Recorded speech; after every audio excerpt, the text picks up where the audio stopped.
आज के टेस्ट और डिस्कशन में आप सभी बच्चे जुड़ जाइए फटाफट।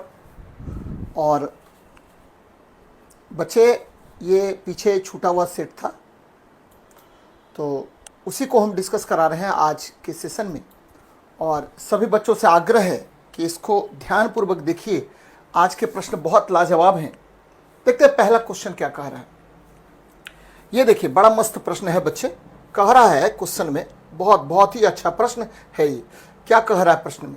प्रश्न में कह रहा है, ध्यान देना है मेरी बात पर। प्रश्न में कह रहा है कि निम्नलिखित कथनों पर विचार कीजिए। यदि केशिकत्व की परिघटना नहीं होती, if the phenomenon of capillarity did not occur then, है ना। बड़ा अच्छा प्रश्न है। और पहले हम प्रश्न को देखते हैं, बहुत अच्छे से देखते हैं, बारीकी से देखते हैं। कैपिलरिटी, जब भी कैपिलरिटी की चर्चा करते हैं, कैपिलरिटी का मतलब होता है केशिकत्व। क्या होता है? केशिकत्व, मतलब ही केशिकत्व है। और केशिकत्व का मतलब होता है क्या?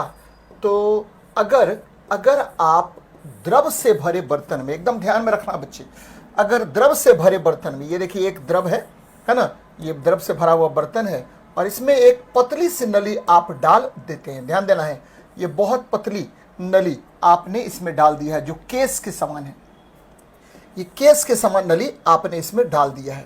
तो द्रव क्या होगा? तो या तो ऊपर चढ़ेगा या नीचे गिर जाएगा। ध्यान में रखना है। ये द्रव क्या हुआ? तो द्रव जो है, लिक्विड जो है, इसमें आपको या तो ऊपर चढ़ गया, और मैंने क्या कहा, नीचे गिर गया। अगर ऊपर चढ़ेगा तो ऐसा सतह होगा, और अगर नीचे गिरेगा, ध्यान में रखना है, अगर ये द्रव का सतह क्या हुआ, नीचे गिर गया, तब कैसा होगा?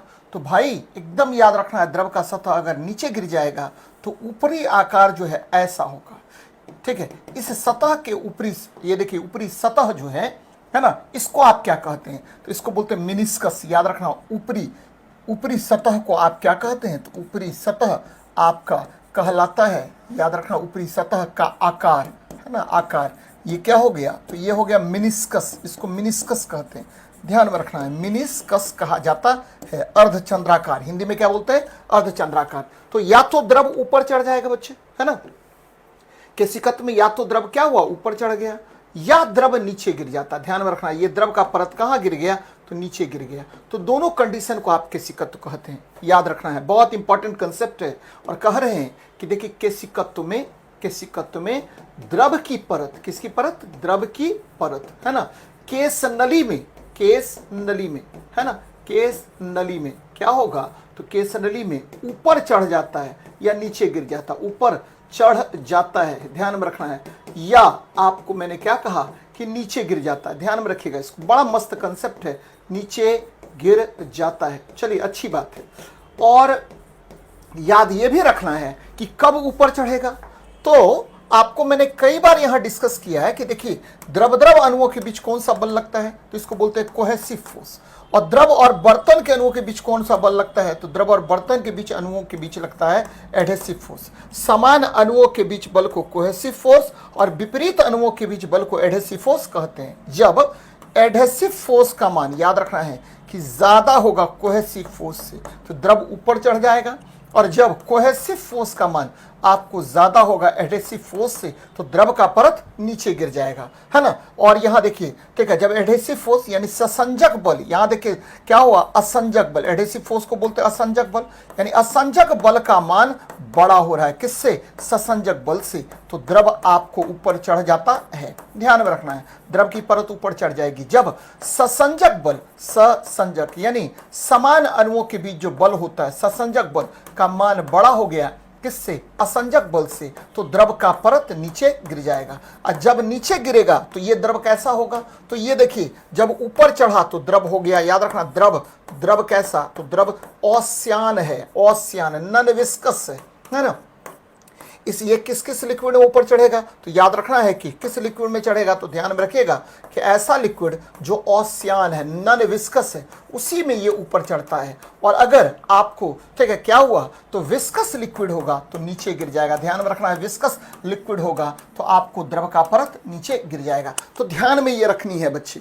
और यहां पर एक वैज्ञानिक थे, नाम था जूरिन्स, है ना। जूरिन्स आप क्या नियम देते हैं? ये देखिए, जूरिन्स लॉ, याद रखना है, जूरिन्स लॉ।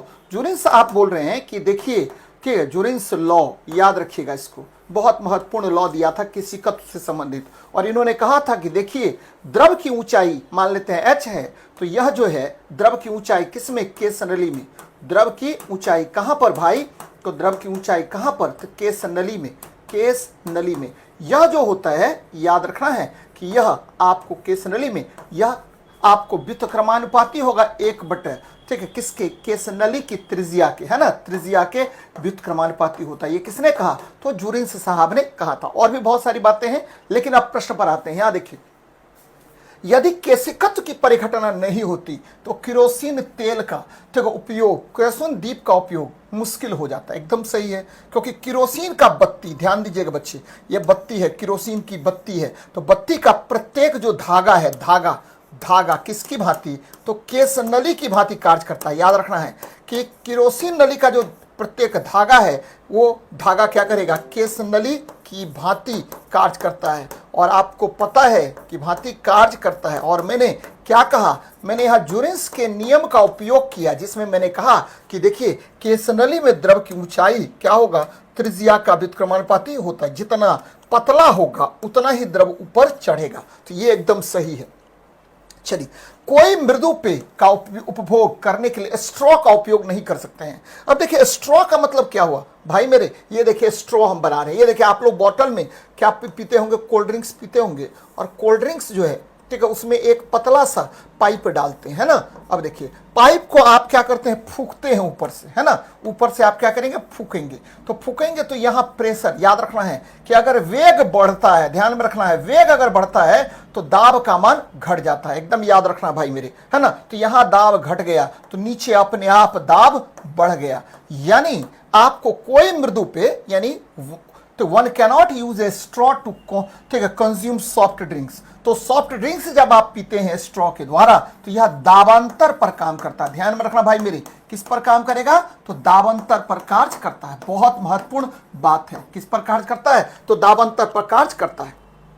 अब आते हैं, तो ये देखिए ये गलत हो गया, केशिकत्व पर काम नहीं किया। मैंने कहा कि ये प्रेशर डिफरेंस पर काम करता है। अब आते हैं इस पर, स्याही सोख पत्र काम करने में विफल हो जाता है ना। ये देखिए स्याही सोख पत्र में क्या होता है, ये देखिए बच्चे स्याही सोख पत्र है, और इसमें प्रत्येक धागा, यहां भी होता है पतला पतला नली बच्चे, जो केस नली की भांति कार्य करता है। तो स्याही जो आपको द इंक एब्जॉर्बिंग पेपर जो है, यह भी आपको केशिकत्व के सिद्धांत पर कार्य करता है। अच्छी बात है। बड़े बड़े पेड़ जिन्हें हम अपने चारों ओर देखते हैं, पृथ्वी पर नहीं उगते।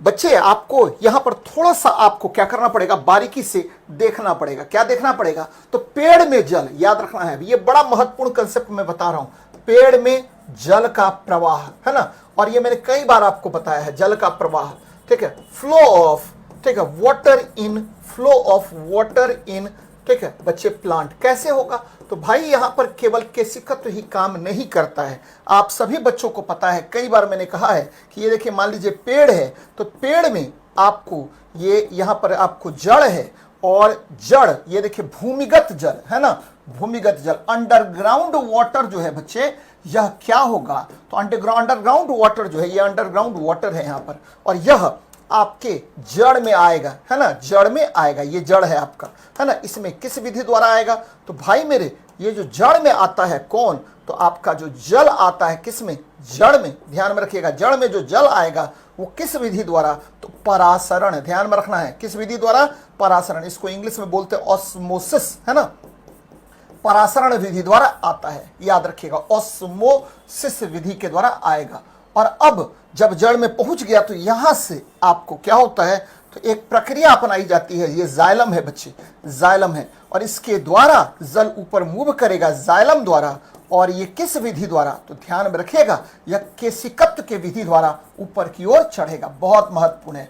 और अब आइए पत्तियों में, पत्तियों में हमेशा आपको क्या होता रहता है, तो इसमें रंध्र जो है वह वर्क करेगा, और ये वाष्पीकरण प्रक्रिया होती है। कौन सी, तो वाष्पोत्सर्जन, है ना, वाष्पीकरण यानी ट्रांसपिरेशन होता है, वाष्पोत्सर्जन होता रहता हमेशा, है ना। ये देखिए इसको बोलते हैं क्या, ट्रांसपिरेशन। यानी पत्तियों में जो जल पहुंचता है कितने विधि द्वारा, तो 3 विधि के द्वारा आपको पौधों में जल ये करता है बच्चे। तो पहला क्या हुआ, तो आपको परासरण, दूसरा केशिकत्व, और तीसरा वाष्पोत्सर्जन। तो देखिए यहां पर क्या ऑप्शन कह रहा है, ऑप्शन कह रहा है कि ठीक है, बड़े पेड़ जिन्हें हम अपने चारों ओर देखते हैं पृथ्वी पर नहीं उगते। भाई केवल केशिकत्व ही काम नहीं करता, हाँ ये जरूर है कि इसमें केशिकत्व महत्वपूर्ण भूमिका निभाता है, तो इसको भी आप सही मान सकते हैं, सही मान लीजिए, है ना। क्योंकि एक प्रक्रिया इसमें जरूर केशिकत्व है, और केशिकत्व नहीं होता तो पत्तियों तक जल पहुंचना थोड़ा सा कठिन हो जाता है ना। तो ये इसको भी सही मान लीजिए। तो 1 हो गया सही, 3 हो गया सही, और 4 हो गया। तो आंसर आपका बी नंबर होगा। और बड़ा महत्वपूर्ण सवाल है, और वीवीआई याद रखना है, इसमें जो कंसेप्ट है वो बड़ा महत्वपूर्ण है, और बराबर आपसे क्वेश्चन यहां पर पूछेगा, है ना। चलिए तो ध्यान में रखिएगा। अब शशांक सर लेते हैं। क्या हुआ, टीचर से क्या मतलब है? आपको पढ़ने से मतलब है कीर्ति कुमारी जी, और पढ़िए अच्छे तरीके से। और आपको कहीं भी कुछ भी समझने में दिक्कत है तो कृपया आप जो है मेरे से कह सकते हैं कि सर ये और बता दीजिए, और इसको एलेबरेट कीजिए। तो मेरे पास बहुत सारे तरीके हैं, मैं आपको बताऊंगा, कोई प्रॉब्लम नहीं है। चलिए, किसी वस्तु को अवतल दर्पण के सामने इसकी फोकस दूरी के बराबर दूरी पर रखा जाता है तो प्रतिबिंब कहां बनेगा? आसान प्रश्न है।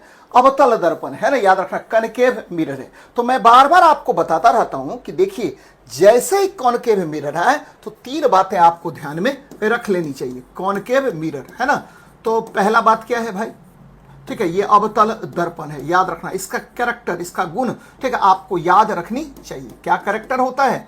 तो भाई 2-3 कैरेक्टर हैं जो आपको एकदम ध्यानपूर्वक याद रखनी चाहिए। पहला बात याद रखिए कि यह आपको यह क्या बनाता है? तो यह वास्तविक, वास्तविक मतलब रियल, है ना। वास्तविक मतलब रियल हो गया, रियल, है ना, रियल। और एवं आभासी, आभासी मतलब हुआ वर्चुअल, दोनों प्रतिबिंब बनाता है। आभासी यानी वर्चुअल प्रतिबिंब बनाता है, एकदम ध्यान में रखिएगा, वर्चुअल इमेज बनाता है। चलिए अच्छी बात है, इमेज बनाता है। और मैं बार बार बोलता हूं कि देखिए, ठीक है, m का मान हमेशा इसमें क्या होगा? तो अगर ग्रेटर देन +1 होगा, +1 के संदर्भ की बात करेंगे तो ग्रेटर देन +1 होगा। और ये कैसा इमेज होगा? तो आभासी और आवर्धित, याद रखना है। आभासी, जब भी आपको अवतल दर्पण आभासी प्रतिबिंब बनाएगा तो ये हमेशा मैग्निफाइड होगा, ध्यान में रखना है। आवर्धित होता है, तो बहुत अच्छी बात है, आभासी और आवर्धित प्रतिबिंब बनाएगा। बड़ा मस्त कंसेप्ट है। और आपको पता है यू मतलब वस्तु दूरी हमेशा सर क्या बताते हैं? तो निगेटिव बताते हैं। और आपको ठीक है, इमेज डिस्टेंस सर क्या बताते हैं? तो ये पॉजिटिव भी हो सकता है, किसमें? तो वर्चुअल इमेज में, और निगेटिव भी हो सकता है रियल इमेज में। तो ये वर्चुअल हो गया और ये रियल हो गया, है ना। फिर क्या होगा? तो भाई मेरे, आपको f का मान ऑलवेज इसमें निगेटिव होता है, फोकल लेंथ ऑलवेज निगेटिव होता है। अब प्रश्न पर आते हैं। कह रहे वस्तु फोकस दूरी पर रखा हुआ है। ये देखिए, वस्तु अवतल दर्पण के फोकस दूरी पर रखा हुआ है। ये देखिए, ये फोकस पर रखा हुआ है। भाई मेरे, इस फोकस पर एक वस्तु को आपने रख दिया। चला प्रकाश की किरण, और कहां से गुजरेगा? तो फोकस से ही गुजरता है। और एक प्रकाश की किरण हमेशा कहां से गुजरेगा? तो सेंटर ऑफ कर्वेचर से गुजरता है, याद रखना है। टू इन्फिनिटी, प्रतिबिंब का निर्माण अनंत पर होगा, प्रतिबिंब का निर्माण अनंत पर होगा, याद रखना है। ठीक है, प्रतिबिंब कैसा बनेगा? जब फोकस पर वस्तु हो तो अनंत पर, याद रखना है, अनंत पर। अनंत मतलब क्या हुआ? इन्फिनिटी, इन्फिनिटी पर बन रहा है। और क्या होगा? तो ये याद रखना है कि वास्तविक होगा। कैसा होगा? तो वास्तविक प्रतिबिंब का निर्माण होगा, रियल इमेज का फॉर्मेशन होगा, है ना। फिर क्या होगा भाई मेरे? हाँ, अनंत पर वास्तविक, और उल्टा बनेगा प्रतिबिंब, उल्टा। और याद रखना, आवर्धित प्रतिबिंब का निर्माण होता है। आवर्धित, बहुत बड़ा प्रतिबिंब बनेगा, मैग्निफाइड इमेज का फॉर्मेशन होता है। तो बड़ा मस्त कंसेप्ट है, एकदम ध्यान में रखनी चाहिए। उल्टा, उल्टा मतलब क्या हुआ? तो ये आपको याद रखना है, इसको बोलते हैं इनवर्टेड इमेज का फॉर्मेशन होता है ना। तो ये बातें याद रखिएगा बच्चे। अब प्रश्न पर आते हैं, प्रश्न पर ठीक है आते हैं। और मैंने कहा कि यदि कोई वस्तु अवतल दर्पण के सामने इसकी फोकस दूरी के बराबर दूरी पर रखा जाए, यानी फोकस दूरी पर रखा जाए, तो प्रतिबिंब कहां बनेगा? तो अनंत पर, है ना। अब खोजना है आपको इन्फिनिटी पर प्रतिबिंब का निर्माण होता है। देखिए, कहीं पर है तो P और F के बीच, गलत बात है। ठीक है, C पर, गलत बात है। C पर, अगर ऑब्जेक्ट C पर रहता तो प्रतिबिंब भी C पर बनता, F पर, गलत बात है ना। तो प्रयुक्त में से कोई नहीं इसका आंसर होगा, क्योंकि आपको अनंत पर खोजना पड़ेगा। नेक्स्ट देखते हैं, है ना, ध्यान में रखना बच्चे। नेक्स्ट क्वेश्चन देखते हैं। क्रिकेट की घूमती बड़ा अच्छा प्रश्न है। क्रिकेट की घूमती प्रचक्रण गेंद का वायु में इधर उधर उछाल यानी दोलन स्विंग निम्नलिखित आधार के अनुसार स्पष्ट किया जा सकता है। बड़ा अच्छा प्रश्न है। यानी the bouncing off the spinning cricket ball in the air oscillating swing can be explained on the basis of. बड़ा अच्छे तरीके से इसको समझना है बच्चे। ये देखिए मेरी बात समझिए, ये गेंद को फेंका गया है ना, ये गेंद फेंका, तो फेंका जब गेंद को, तो याद रखना है कि गेंद जो है उसमें ऊपर के तरफ, ये देखिए ऊपर के तरफ वायु का वेग अधिक होगा। ध्यान में रखिएगा ये किस सिद्धांत के आधार पर काम करता है, तो याद रखना है कि ये काम करता है बर्नौली के सिद्धांत पर। कहेगा स्पिनिंग बॉल की गति किसके सिद्धांत के आधार पर इसकी व्याख्या की जाती है, तो बर्नौलीज थ्योरम पर। ये क्या होता है, तो आपको इसको हम एक्सप्लेन करते हैं। फिर से मैं रिपीट कर रहा हूं, ठीक है। घूमती हुई गेंद या स्पिनिंग बॉल जो है, क्रिकेट गेंद की बात अगर करते हैं, तो यह आपको याद रखना है बच्चे कि यह जो है बर्नौली के थ्योरम पर आधारित होता है। फिर मैंने क्या कहा, मैंने कहा इस गेंद को मैंने थोड़ा सा बड़ा बना दिया है आपको समझने के लिए, है ना।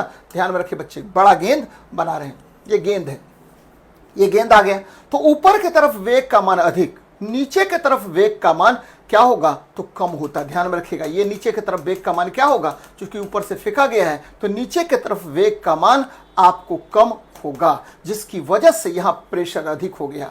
हाँ, वेग कम प्रेशर अधिक, वेग ज्यादा प्रेशर कम, तो क्या होगा, गेंद जो है, ध्यान में रखिएगा गेंद क्या होगा, तो ये देखिए यहां प्रेशर ज्यादा है और ये प्रेशर कम है, तो गेंद जो है एक निश्चित दिशा में, है ना, कहां से कहां, तो ये देखिए इधर की तरफ मूव करेगा, यानी ऊपर से नीचे की तरफ आपको मूव करेगा, यानी निम्न दाब से आपको, ठीक है, क्या होगा, तो ध्यान में रखिएगा हमेशा उच्च दाब से किधर की तरफ, तो निम्न दाब की तरफ मूव करता है गेंद। ये नीचे से किधर की तरफ, ऊपर की तरफ मूव करेगा, और ये गेंद एक निश्चित, ठीक है, डायरेक्शन में मूव कर जाएगा, ये निश्चित डायरेक्शन में स्विंग कर जाएगा, और इसे मैग्नस इफेक्ट कहा जाता है। ध्यान में रखिएगा मैग्नस इफेक्ट कहते हैं, है ना, मैग्नस इफेक्ट कहते हैं। तो अब देखिए कितनी बातें यहां पर हुई, ठीक है। गेंद जब स्पिनिंग करता है, ध्यान में रखिएगा, तो पहली बात क्या, कि दाब अंतर लग रहा है, प्रेशर डिफरेंस काम कर रहा है, दाब अंतर लगता है, और फिर मैंने क्या कहा कि दिशा बदल जाती है, ये दिशा बदल गया,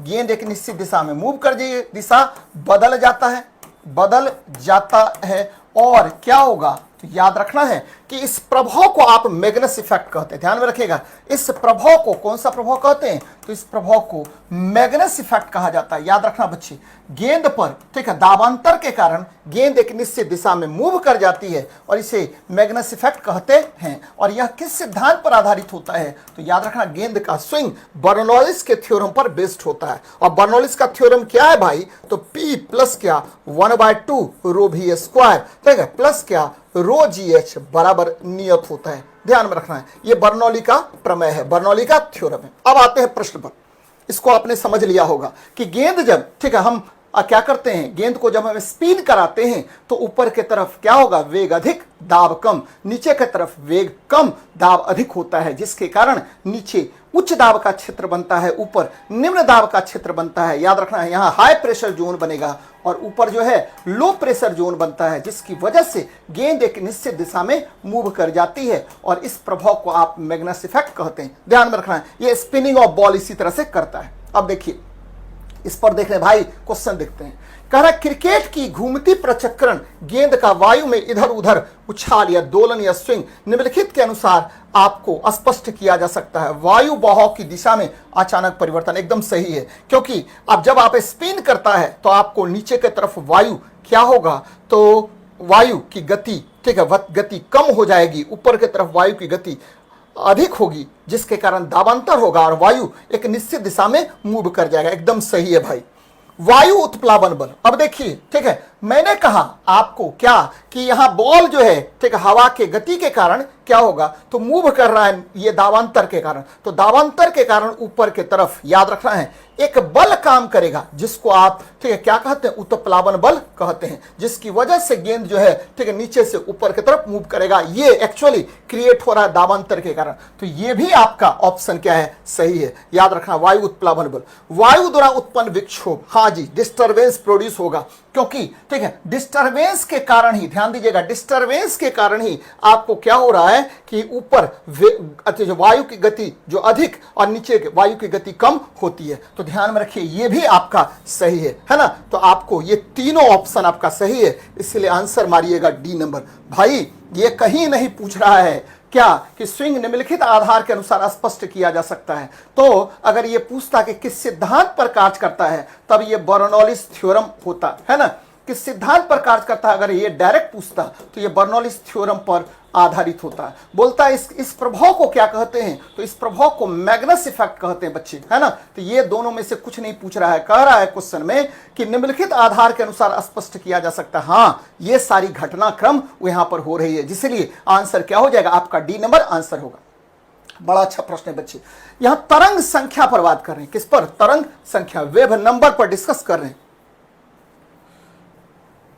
हाँ बॉलर जो है ना सरफेस, एकदम सही है भाई। और देखिए बहुत अच्छे तरीके से आप लोग खूब अच्छे से मन लगा करके पढ़िए, है ना। मैं बार बार बोल रहा हूं कि बहुत इंपॉर्टेंट प्रश्न है और याद रखिएगा जो डिस्कस आपको करा रहे हैं वो एकदम उम्दा आपको याद रखना है बच्चे, बशर्ते आप थोड़ा सा क्वेश्चन पर ध्यान दीजिएगा। तरंग संख्या का एसआई मात्रक क्या होता है, तो देखिए वेव नंबर क्या होता है, याद रखना है, बराबर आपसे क्वेश्चन पूछता है। ये होता है आपको तरंगदैर्घ्य का व्युत्क्रम, रेसिप्रोकल ऑफ वेवलेंथ। तरंगदैर्घ्य का व्युत्क्रम बच्चे, तरंगदैर्घ्य का व्युत्क्रम को आप वेव नंबर कहते हैं, है ना। और ये क्या होगा, मैंने कहा इंग्लिश में, ये देखिए ठीक है, आपको reciprocal of wavelength, reciprocal of wavelength याद रखना भाई मेरे। ठीक, इसी को आप क्या कहते हैं, वेव संख्या कहते हैं, यानी 1/λ, यानी ये आ गया। तो लेमडा को ऊपर ले जाएंगे, पर लेमडा, पर लेमडा क्या होता है, तो लेमडा होता है या तो एंगस्ट्रम में मापिए या मीटर में। तो तरंगदैर्घ्य का एसआई मात्रक मीटर होता है और एक अन्य मात्रक होता है एंगस्ट्रम भी होता है ना। तो यहां देखिए ऊपर ले गए पर मीटर, तो प्रति मीटर इसका आंसर हो जाएगा। आसान सवाल है, बहुत अच्छा सवाल है और बराबर ये फंसाता है क्वेश्चन। यहां देखिए विद्युत चुंबकीय प्रेरण में विद्युत वाहक बल, याद रखना बच्चे, विद्युत वाहक बल यानी in electromagnetic induction the electromotive force is proportional to, है ना।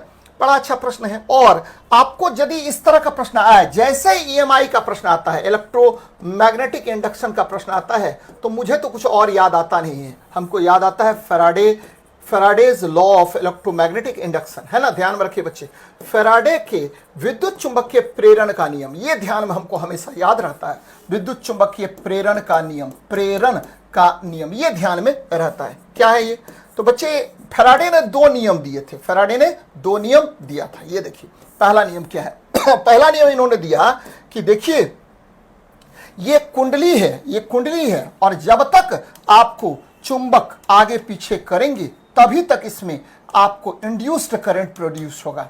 जैसे चुंबक को आगे पीछे करना बंद कर देंगे आपको, ठीक है, ये जो है आपका इसमें जो इंड्यूस्ड करंट यानी प्रेरित धारा जो उत्पन्न हो रही थी वो उत्पन्न होना बंद हो जाएगा। ध्यान में रखना भाई मेरे, बड़ा अच्छा है। क्या मैंने कहा कि जब तक, है ना, जब तक कुंडली से संबंधित चुंबकीय फ्लक्स में परिवर्तन होगा, कुंडली मतलब क्वाइल से संबंधित, है ना, से संबंधित चुंबकीय फ्लक्स में परिवर्तन होगा। याद रखना है, संबंधित चुंबकीय फ्लक्स, चुंबकीय फ्लक्स क्या बोलते हैं इंग्लिश में, तो मैग्नेटिक फ्लक्स, है ना। मैग्नेटिक फ्लक्स, चुंबकीय फ्लक्स में परिवर्तन होगा, मैग्नेटिक फ्लक्स में परिवर्तन होगा, फ्लक्स में परिवर्तन होगा, तभी तक प्रेरित धारा उत्पन्न होगी। परिवर्तन होगा, याद रखना भाई मेरे, तभी प्रेरित धारा उत्पन्न होगी। ये कहा था किसने, तो फैराडे ने, तभी प्रेरित धारा उत्पन्न होगी। याद रखना है, प्रेरित धारा को ही इंड्यूस्ड करंट कहते हैं, है ना। इंड्यूस्ड करंट उत्पन्न होगा, बड़ा मस्त है ना। इंड्यूस्ड करंट उत्पन्न होगा, है ना। जैसे ही आपने, ठीक है, चुंबकीय फ्लक्स में परिवर्तन कराना बंद कर दिया तो आपको प्रेरित धारा उत्पन्न होना क्या होगा, आपका बंद हो जाएगा। ये पहला नियम है फैराडे का। दूसरा नियम क्या कहता है, तो दूसरा नियम बच्चे एकदम याद रखना है, दूसरा नियम क्या कहता है, तो दूसरा नियम कहता है कि देखिए चुंबकीय फ्लक्स में परिवर्तन की दर, है ना, आपको विपरीत दिशा में, याद रखना, विपरीत दिशा में चुंबकीय फ्लक्स में परिवर्तन की दर किसके दिशा में, तो विपरीत दिशा में। ये क्या होगा, तो प्रेरित विद्युत वाहक बल के बराबर होता है। प्रेरित विद्युत वाहक बल के बराबर होता है। कल भी रात में मैंने डिस्कस किया है, प्रेरित विद्युत वाहक बल के बराबर होता है, एकदम ध्यान में रखिएगा। इसी को बोलते हैं इंड्यूस्ड इलेक्ट्रोमोटिव फोर्स, है ना, इंड्यूस्ड इलेक्ट्रोमोटिव फोर्स कहा जाता है। यानी चुंबकीय फ्लक्स में परिवर्तन की दर, ठीक है, आपको क्या होगा, चुंबकीय फ्लक्स में परिवर्तन की दर प्रेरित धारा, प्रेरित विद्युत वाहक बल के बराबर होता है। ये किसने कहा, तो फैराडे का दूसरा नियम है। बच्चे यहां जो निगेटिव है ये बताता है कि चुंबकीय फ्लक्स में परिवर्तन क्या होगा, प्रेरित विद्युत वाहक बल के विपरीत होता है। अब प्रश्न पर आइए, देखिए कितना अच्छा प्रश्न है। कह रहा चुंबकीय फ्लक्स से, नहीं भाई, है ना, प्रेरित विद्युत वाहक बल कह रहा है या विद्युत वाहक बल कह रहा है, यानी ई के बारे में बात कर रहा है, चुंबकीय फ्लक्स में परिवर्तन की दर से। ये सही है, क्यों, क्योंकि आपको पता है ई बराबर सर ने बताया माइनस d∅dt। इसको लेंज का नियम भी कहते हैं भाई मेरे, इसको किसका नियम कहते हैं, लेंस लॉ भी कहते हैं, है ना, याद रखना, लेंस लॉ भी इसे कहते हैं। यानी फैराडे के द्वितीय विद्युत चुंबकीय प्रेरण के नियम को आप क्या कह सकते हैं, तो लेंस लॉ भी कहते हैं, जो बताता है कि चुंबकीय फ्लक्स में परिवर्तन की दर उस कारण का विरोध कर रहा है जिसके कारण वह उत्पन्न होता है ना। तो ये एकदम क्लियर रखिएगा कि induced electromotive force is directly proportional to the rate of change in, ठीक है, magnetic flux in opposite direction, है ना। तो ये ध्यान में रखना है। तो आपको आंसर हो जाएगा आपका क्या, बी नंबर आंसर होगा। बड़ा मस्त सवाल है। अगले प्रश्न पर बात करते भाई मेरे। यहां देखिए, एक आयताकार कुंडली, है ना, एक समान चुंबकीय क्षेत्र में घूम रही है, कोई बात नहीं है। चुंबकीय क्षेत्र की दिशा कुंडली के तल के लंबवत है। कहां पर है, तल के लंबवत है, अच्छी बात है।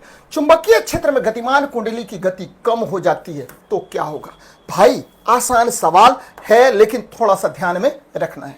अभी मैंने आपको बताया कि देखिए आपको जो क्या होता है, इलेक्ट्रोमोटिव फोर्स होता है। ध्यान में रखना भाई मेरे, इलेक्ट्रोमोटिव फोर्स जो है ये क्या होता है, यह जो है माइनस d∅dt होता है, माइनस d∅dt होता है। एक तो ये बातें ध्यान में रखना है। और अगर थोड़ा सा आगे बढ़ें तो आपको पता है कि फाई क्या होता है भाई मेरे, फाई जो है ये देखिए मैग्नेटिक फ्लक्स जो है ये क्या होता है, तो भाई मेरे ये होता है B.A, यानी चुंबकीय क्षेत्र और, ठीक है, सदिश क्षेत्रफल का, है ना, सदिश क्षेत्रफल का अदिश गुणनफल, है ना। याद रखना भाई मेरे, सदिश क्षेत्र का अदिश गुणनफल क्या होता है, तो ये मैग्नेटिक फ्लक्स होता है, चुंबकीय फ्लक्स होता है। एकदम ध्यान में रखना भाई मेरे, कुछ है नहीं सवाल में, है ना, एक सेकंड में सवाल बना देंगे। चुंबकीय क्षेत्र गुना सदिश क्षेत्र होता है। और इसको थोड़ा सा आगे बढ़ा रहे हैं तो फाई बराबर होता है क्या, तो BA cos theta, BA cos theta. अब देखिए अब क्या करते हैं, तो E बराबर क्या हुआ,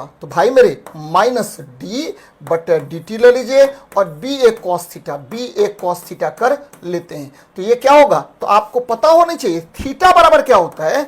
कल भी मैंने कहा था कि ओमेगा बराबर θ/t, है ना, कोणीय वेग या कोणीय आवृत्ति बराबर θ/t होता है। अगर थीटा निकालना हो तो थीटा बराबर हो गया ओमेगा टी, है ना। तो अब इसमें पुट कर देते हैं माइनस d/dt, और बच्चे मेरे याद रखना है कि BA cos थीटा, तो B into A into cos theta, तो ये हो गया cos ओमेगा टी। तो क्या करते हैं, इसको डिफ्रेंशिएट कर लेते हैं। तो ये आ जाएगा क्या, तो ये आ जाएगा BA को बाहर कर लीजिए, एक बार ओमेगा को बाहर कर लिए, है ना, ओमेगा, और फिर क्या हुआ, तो बच्चे ये आ जाएगा ओमेगा टी, एक बार बाहर आ गया, और ठीक है cos ओमेगा टी का डिफरेंशिएशन करेंगे sin ओमेगा टी होगा, है ना, sin ओमेगा टी हो जाएगा। यानी BA ओमेगा, ठीक है, sin omega T, BA omega और sin ओमेगा टी आ जाएगा, BA ओमेगा, ठीक है, ओमेगा sin ओमेगा टी आ जाएगा, है ना। तो टाइम पहले ओमेगा को कांस्टेंट रखे फिर डिफरेंशिएट किए, तो BA ओमेगा और sin ओमेगा टी आ गया। अब प्रश्न क्या कह रहा है, अब प्रश्न पर आते हैं, क्योंकि आपको यह निकल चुका है, क्या निकल चुका है कि आयताकार कुंडली में चुंबकीय क्षेत्र में घूमने पर चुंबकीय क्षेत्र की दिशा कुंडली के तल के लंबवत, यदि चुंबकीय क्षेत्र में गतिमान कुंडली, तो आपको फॉर्मूला निकल गया E बराबर क्या, तो निकल गया, याद रखना है BA, ठीक है, ओमेगा sin ओमेगा टी, ये वैल्यू निकला है ना। अब क्या कह रहा भाई मेरे, अब देखिए ये परिमाण की बात कर रहे हैं, मैग्नीट्यूड की बात कर रहे हैं, ये मैग्नीट्यूड है इसीलिए निगेटिव को हटा दिए हैं। अब क्वेश्चन क्या कह रहा है कि कुंडली के स्पीड को कम हो जाता है, कुंडली का स्पीड कम हो जाता है, स्पीड कम हो गया यानी स्पीड, ये देखिए ओमेगा का मान घट गया। तो जैसे ओमेगा का मान घटेगा तो आपको पता है क्या हो जाएगा, तो घट जाती है तो क्या होगा, चुंबकीय क्षेत्र को नष्ट कर देगी, गलत बात है। प्रेरित विभवांतर, ये देखिए प्रेरित विभवांतर है, इंड्यूस्ड, ठीक है, ईएमएफ है या प्रेरित विभवांतर बोलिए, इंड्यूस्ड ईएमएफ बोलिए, जो भी बोलना है बोल सकते हैं बच्चे इसको, है ना, या प्रेरित विद्युत वाहक बल बोलिए, जो बोलना है बोल सकते हैं, प्रेरित विभवांतर है, प्रेरित विभवांतर। अब देखिए यदि ओमेगा घटेगा तो क्या होगा, इसका मान भी घट जाएगा, ई का मान भी आपको घट जाएगा भाई मेरे, ये घट जाएगा, तो प्रेरित विभवांतर घटेगा ना कि बढ़ेगा। चुंबकीय क्षेत्र नष्ट हो रहा है, नहीं, चुंबकीय क्षेत्र का मान भी क्या होगा, तो इसका भी मान घटेगा, लेकिन उसका क्वेश्चन दिया ही नहीं है, क्या होगा, तो भाई मेरे प्रेरित विभवांतर बढ़ेगा नहीं, क्योंकि आपको मैंने बताया कि मैग्नेटिक फील्ड जो है, ये जो है इलेक्ट्रोमोटिव फोर्स, या ये जो है ई का वैल्यू क्या निकल गया, तो बी ए ओमेगा साइन ओमेगा टी निकल गया है ना। और चूंकि लंबवत बोल रहा है तो साइन थीटा का मान चूंकि लंबवत है तो ये मैक्सिमम ही वैल्यू होगा, है ना। तो अब क्या कह रहा है, हमको उतना जाना ही नहीं है, कह रहा ओमेगा गति घट गया तो इसका भी मान घट जाएगा। तो याद रखना प्रेरित विभवांतर घट जाता है, इसी तरह से बनाएंगे, अगर ऐसा नहीं बनाएंगे तो आपको गड़बड़ हो जाएगा। और इसको एकदम नोट डाउन कर लेना भाई, अच्छा प्रश्न है, और इस तरह का प्रश्न फंसा करके आपको 1-2 नंबर कम कर देगा एग्जाम हॉल में, है ना। तो ध्यान में रखिएगा, ये केवल अगर ध्यान में है तो तुरंत बन जाएगा। और ये कहां से लाए, तो आपको मैंने बता दिया। अब बोलिएगा सर ये निगेटिव कहां हटा दिए, तो ये परिमाण लेते हैं भाई, क्या किसका वैल्यू लेते हैं, मैग्नीट्यूड लेते हैं, इसीलिए मैंने माइनस को यहां से रिमूव आउट कर दिया। और आपको पता होनी चाहिए कि इलेक्ट्रोमोटिव फोर्स जो है ये अदिश राशि है, कौन सी राशि है, अदिश राशि है, इसीलिए निगेटिव हटा दिए, कोई प्रॉब्लम नहीं है ना। अदिश राशि होता है कौन, इलेक्ट्रोमोटिव फोर्स, क्योंकि ये प्रेरित विभवांतर है, या इसी को बोलते ईएमएफ, है ना, इलेक्ट्रोमोटिव फोर्स कहते हैं। तो बच्चे ध्यान में रखना है, बड़ा अच्छा सवाल है। नेक्स्ट देखते हैं किसी ग्रह की त्रिज्या आर के कक्षा में परिक्रमा की अवधि टी है, बड़ा अच्छा सवाल है भाई मेरे, बहुत बहुत अच्छा सवाल है। चलिए किसी ग्रह की त्रिज्या आर की कक्षा में परिक्रमा अवधि टी है, कोई प्रॉब्लम नहीं भाई। ये केपलर के नियम पर आधारित प्रश्न है, केपलर्स लॉ पर। केपलर्स लॉ क्या कह रहा है केपलर्स भाई, केपलर्स लॉ कह रहा है कि देखिए, ठीक है, आवर्तकाल जो होता है, आवर्तकाल, ठीक है, ये क्या होता है, आवर्तकाल का वर्ग जो है वह त्रिज्या के, ठीक है, वो अर्ध त्रिज्या के वर्ग कहते हैं घन का समानुपाती होता है। यहां से ले लीजिए, क्या ले लेते हैं बच्चे, टी स्क्वायर समानुपाती, ये समानुपाती को हटा देते हैं, यहां ले लेते हैं के आर क्यूब। ये केपलर का थर्ड लॉ है ना, कह रहा है कि आवर्तकाल का वर्ग अर्ध त्रिज्या के घन का समानुपाती होता है। चलिए 1 नंबर मान लेते हैं इसको। अब नया त्रिज्या T1 का स्क्वायर बराबर क्या होगा, तो भाई मेरे के तो अपने जगह पर है ही, ये 4R हो गया, इसका क्यूब कर लेते हैं, है ना। तो ये निकल के आ गया, दिस सिंपल है, T1 का स्क्वायर बराबर के 4 चौके 16 चौके 64, है ना, 64R क्यूब। अब देखिए ये अच्छी बात है। अब क्या करते हैं, अब आपको T1 निकालना है, तो T1 स्क्वायर बटे T स्क्वायर ले लेते हैं, दोनों का अनुपात ले लिए, बराबर क्या हुआ, तो भाई मेरे के, ठीक है, के आर क्यूब बाहर निकाल लीजिए इंटू 64, है ना। अब बटे ये भी आ गया के आर क्यूब। अब देखिए ये दोनों को काट दीजिए, काट दिए, क्या बचा, केवल और केवल 64 बचा, है ना। तो T1 square, this imply T1 square बराबर क्या हुआ, तो 64 टी स्क्वायर। अब क्या करेंगे, T1 का वैल्यू निकाल लेंगे, तो भाई मेरे ये हो जाएगा रूट, ये हो जाएगा क्या, इधर भी 64 टी स्क्वायर का आपको ये करना पड़ेगा, तो ये आ गया 80T। देखिए कहां पर ऑप्शन में है, तो 80T यहां पर है, तो यही आपको आंसर हो जाएगा। बार बार क्वेश्चन पूछेगा कि ग्रह, जैसे ही ग्रह की चर्चा आती है तो ग्रह का जो नियम है, ग्रह के गति का नियम किसने दिया था, तो ग्रह गति का नियम याद रखना, लॉज ऑफ प्लैनेटरी मोशन, ग्रह गति का नियम, ग्रह गति का नियम किसने दिया था, तो भाई मेरे ग्रह गति का नियम यानी laws of planetary motion, laws of planetary motion आपको किसने दिया था, तो ये दिया था केपलर ने। कितने कितने नियम हैं इसमें, तो 3 नियम है ना, केपलर ने दिया था। ग्रह गति का नियम किसने दिया था, केपलर ने। और क्या दिया था, तो प्रथम गति नियम क्या कहता है, तो कहता है कि प्रत्येक ग्रह सूर्य के चारों तरफ दीर्घवृत्ताकार कक्षा में चक्कर लगाता है। दूसरा नियम क्या होता है भाई मेरे, ठीक है, आपको अगर कोई ग्रह सूर्य के चारों तरफ चक्कर लगाएगा तो समान समय में समान क्षेत्रफल तय करता है, यानी सेम टाइम में सेम एरिया सबस्टैंड करता है, ये कहा था दूसरा नियम में। और तीसरा नियम, आवर्तकाल का वर्ग अर्ध महत्तम अक्ष के घन का समानुपाती होता है। अब देखिए ये ताप की संकल्पना, कंसेप्ट ऑफ टेम्परेचर किससे मिलता है, तो बच्चे शून्यमा नियम से मिलता है, याद रखना, जीरोथ लॉ ऑफ थर्मोडायनेमिक्स से मिलता है। बच्चे आपको, ठीक है, जो लॉज ऑफ थर्मोडायनेमिक्स है ये कितना होता है, तो लॉज ऑफ थर्मोडायनेमिक्स याद रखना ये 3 है और तीनों से आपको जाननी चाहिए कि क्या क्या मिलता है। तो भाई तीनों से मिलता है अलग अलग चीज। पहला से क्या मिलेगा, तो पहला से आपको याद रखना है, पहला नहीं शून्यमा से, जीरोथ से, जीरोथ मतलब शून्यमा से याद रखना, शून्यमा से ताप की परिभाषा याद रखना, डेफिनेशन ऑफ टेम्परेचर मिलता है, यानी तापमान के बारे में जानकारी मिलती है, तापमान, है ना। दूसरा से क्या मिलेगा बच्चे, दूसरा जो नियम है वह याद रखना है कि दूसरा नियम क्या होता है, तो दूसरा नियम यानी फर्स्ट लॉ हो गया। फर्स्ट लॉ से क्या प्राप्त होगा, तो फर्स्ट लॉ से याद रखना है कि उष्मा द्वारा कार्य की गणना, है ना, उष्मा द्वारा कार्य, उष्मा कितना कार्य करता है, तो उष्मा द्वारा कार्य की गणना की जाती है, कितना कार्य करता है, कार्य की गणना की जाती है, बहुत महत्वपूर्ण है ना।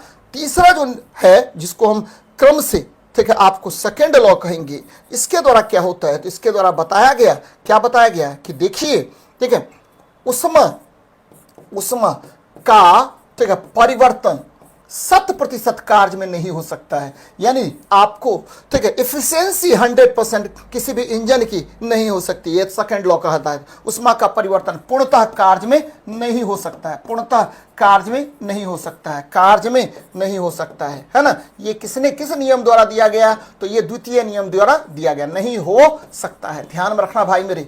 तो उष्मा गतिकी के कितने नियम, 3 मुख्य नियम हैं, पहला शून्यमा नियम, दूसरा पहला नियम और तीसरा, ठीक है, दूसरा नियम है, तो ये याद रखना है। तो द्वितीय नियम से क्या मिला, तो याद रखना है कि उष्मा द्वारा किए गए कार्य या उष्मा प्रवाह की दिशा भी पता चलता है, उष्मा प्रवाह की दिशा, है ना, उष्मा किधर से किधर जाएगा, प्रवाह की दिशा। और दूसरा मैंने क्या कहा कि 100% आपको एफिशिएंसी नहीं हो सकती है, तो ये ध्यान में रखना है कि ताप की जो गणना है, ताप का संकल्पना जो है वो शून्यमा नियम से प्राप्त हुआ है। नेक्स्ट देखते हैं भाई, पृथ्वी की सतह m और त्रिज्या r पर गुरुत्वाकर्षण के कारण त्वरण क्या होगा, the acceleration due to gravity. ये अच्छा प्रश्न है और आपको मैंने कहा है कि ये देखिए रामबाण फॉर्मूला है, g बराबर क्या, gm अपॉन r स्क्वायर, ये रामबाण फॉर्मूला होता है भाई मेरे, यानी g इंटू क्या कर दीजिए m बटे r स्क्वायर, है ना। तो जब भी गुरुत्वीय त्वरण होगा तो ये गुरुत्वाकर्षण नियतांक का m बटे r स्क्वायर गुणनफल होता है, तो ये आंसर ए नंबर हो जाएगा।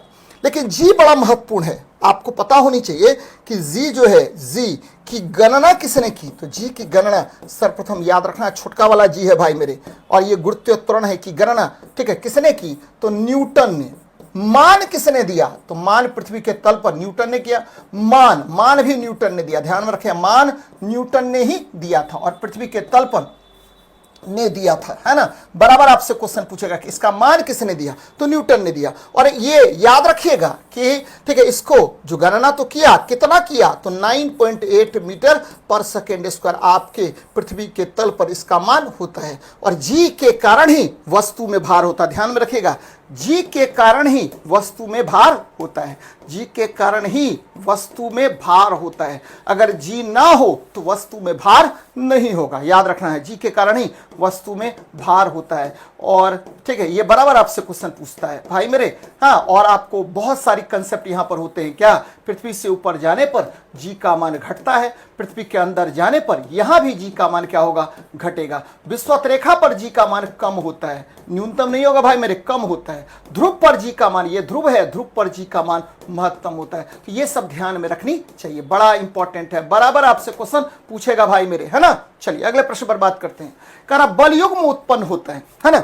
बल युग्म, देखिए जिस तरह से आपको बल रैखिक गति में कार्य करता है, बल किस में काम करेगा, रैखिक गति में, लीनियर मोशन में, ठीक उसी प्रकार रैखिक गति में, है ना। और ठीक इसी प्रकार आपको बलाघूर्ण, बल आघूर्ण किसमें काम करता है, तो भाई मेरे ये, ठीक है, आपको घूर्णन गति, बलाघूर्ण काम करेगा घूर्णन गति में, घूर्णन गति में कार्य करता है, बहुत अच्छी बात है, घूर्णन गति में ये कार्य करेगा। और क्या होता है भाई, ये देखिए, ये कोई वस्तु, ये देखिए, ये कोई अक्ष है, ये कोई अक्ष है ना, ये अक्ष है, मान लेते हैं अक्ष है, इसके तहत कोई वस्तु है और वस्तु पर बल लग रहा है, मान लीजिए F, है ना, रैखिक बल F लग रहा है और ये अक्ष से दूरी R आगे, है ना। तो क्या होगा, ये देखिए बलाघूर्ण टॉ बराबर, इसको बलाघूर्ण बोलते हैं, बलाघूर्ण टॉ बोलते हैं बच्चे, बलाघूर्ण टॉर्क होता है बराबर अक्ष से दूरी, ध्यान में रखिएगा, अक्ष से दूरी, distance from axis of rotation, अक्ष से दूरी गुना क्या, बल कर लीजिए, है ना भाई, ये बहुत बहुत इंपॉर्टेंट कंसेप्ट है। तो R क्रॉस F होता है और ये क्या आ जाएगा, तो यही आ जाएगा आपको बल आघूर्ण। ध्यान में रखना है, R अपनी जगह पर रहने दीजिए। और क्या करते बच्चे, F बराबर होता है ma, है ना, ma होता है। अब इसको थोड़ा सा और स्टेप आगे बढ़ा रहे हैं, बराबर क्या होगा, तो R तो अपने जगह पर ही रहने दीजिए। बोले कि सर R पर भी आपने वेक्टर का साइन दिया है, क्योंकि इसका जो है आपको डायरेक्शन पता होता है, किधर से, अक्ष से वस्तु के तरफ, यानी R आ गया। और बच्चे M तो M ही है और A का आ गया अल्फा R आ गया। अब देखिए क्या करेंगे, mr स्क्वायर इंटू क्या कीजिए, तो भाई मेरे अल्फा, है ना, mr स्क्वायर को बोलते जड़त्व आघूर्ण। जिस तरह से ठीक है आपको रैखिक गति में द्रव्यमान काम करता है, ठीक इसी प्रकार ठीक है आपको घूर्णन गति में आपका जो है जड़त्व आघूर्ण काम करता है। तो आई अल्फा, है ना, एक फॉर्मूला आई अल्फा भी होगा। तो ये केवल और केवल शुद्ध घूर्णन गति में काम करेगा, रेखीय और घूर्णन गति में काम नहीं करेगा। रेखीय गति में आपको पता है बल काम करता है, बल काम करता है। ठीक इसी प्रकार आपको घूर्णन गति में कौन काम करेगा, तो आपका बलाघूर्ण काम करता है। देखिए बड़ा मस्त कंसेप्ट है। और मैंने क्या कहा कि बल जो है F बराबर ma होता है, लेकिन बलाघूर्ण टॉ बराबर क्या होगा, तो बच्चे ये हो गया R क्रॉस F, एक फॉर्मूला, है ना, R क्रॉस F एक फॉर्मूला, दूसरा आई अल्फा, है ना। तो ये ध्यान में आपको रखनी चाहिए। तो बड़ा मजेदार है। चलिए अगले प्रश्न पर बात करते हैं भाई। वजन क्या है, अभी तुरंत बताए थे। देखिए वजन जैसे ही बात करेगा ना, तो वजन, ये देखिए ये आपकी पृथ्वी है, तो पृथ्वी किसी वस्तु को अपने केंद्र की ओर खींचती है। ये वस्तु है जिसका द्रव्यमान m है, तो ये खींचती है ना, और इसी को आप वजन कहते हैं। W बराबर mg। अगर g नहीं हो, g से नहीं किसी वस्तु को पृथ्वी अपने केंद्र की ओर खींचे, तो वजन नहीं होगा। तो वजन आप कह सकते हैं, वजन मतलब भार, है ना, वजन या भार, है ना, भार। और जैसे ही भार की बात करते हैं तो वेट आ गया, और वेट जैसे ही बात करते हैं तो आपको पता होनी चाहिए ये mg आ जाएगा। क्या आ जाएगा, mg आ जाएगा। और यह बल है, क्या है ये, यह बल है, यह फोर्स है जिसके द्वारा यह बल है। क्या, कौन सा बल है, तो जिसके द्वारा पृथ्वी किसी वस्तु को अपने केंद्र की ओर खींचती है। तो याद रखना बच्चे, है ना, वजन केवल कमानीदार तराजू से निर्धारित किया जा सकता है। वजन ऐसा जरूरी नहीं कि केवल कमानीदार तुला वजन को मापे। जिस बल के साथ पृथ्वी अपने, क्वेश्चन पूछ रहा है कि वजन है क्या, भले इसका मेजरमेंट आप कर सकते हैं कमानीदार तुला के द्वारा, स्प्रिंग बैलेंस से आप मेजरमेंट जरूर कर सकते हैं, लेकिन वजन एक्चुअली क्या है, तो जिस बल के साथ पृथ्वी अपने केंद्र की तरफ किसी वस्तु को आकर्षित करती है वही वजन होता है। ध्यान में रखिएगा, ये जरूर सही है, वजन केवल कमानीदार तुला से निर्धारित की जाती, केवल गलत है यहाँ पर, वजन कमानीदार तराजू से निर्धारित किया जा सकता है, ये सही है। लेकिन ठीक है बच्चे, इसको हम वजन को ये कहते नहीं है। तो इसलिए वजन क्या है, तो जिस बल के साथ पृथ्वी अपने केंद्र की तरफ आकर्षित करती है, ये सही है ना, सही है। लेकिन ठीक है वजन क्या है, ये नहीं है बच्चे। वजन का मेजरमेंट आप किसके द्वारा करते हैं, तो वजन का मेजरमेंट या मापन कहिए एक तरह से, आप कमानीदार तुला से कर सकते हैं। वस्तु का वजन स्थिरांक है, गलत बात है ना, वस्तु का वजन हर जगह बदलता रहता है। चंद्रमा पर ले जाएगा तो भार बदल जाएगा, तो हर जगह भार बदलता है। नेक्स्ट देखिए, ये कई बार मैंने आपको पढ़ाया है, कई बार मैंने बताया है इस सेशन में ही। ठीक है, पारे की दो बूंदों को संपर्क में लाने पर वे मिलकर एक बड़ी बूंद बनाती है। अच्छी बात है भाई, ये मिलकर एक बड़ी बूंद बनाता है। ये बना लिया बड़ा बूंद, क्या होगा, तो आपको पता है सरफेस टेंशन बराबर होता है, सरफेस टेंशन या पृष्ठ तनाव बराबर क्या होता है, तो पृष्ठ ऊर्जा बटा क्षेत्रफल, पृष्ठ तनाव, याद रखना, पृष्ठ तनाव बराबर क्या होता है भाई मेरे, सरफेस टेंशन बराबर क्या होगा, तो भाई बड़ा इंपॉर्टेंट कंसेप्ट है, और ये होता है पृष्ठ ऊर्जा, पृष्ठ ऊर्जा, पृष्ठ ऊर्जा बटा क्या होगा, तो क्षेत्रफल हो जाएगा, बटे क्षेत्रफल हो जाता है, यानी सरफेस एनर्जी बटे एरिया।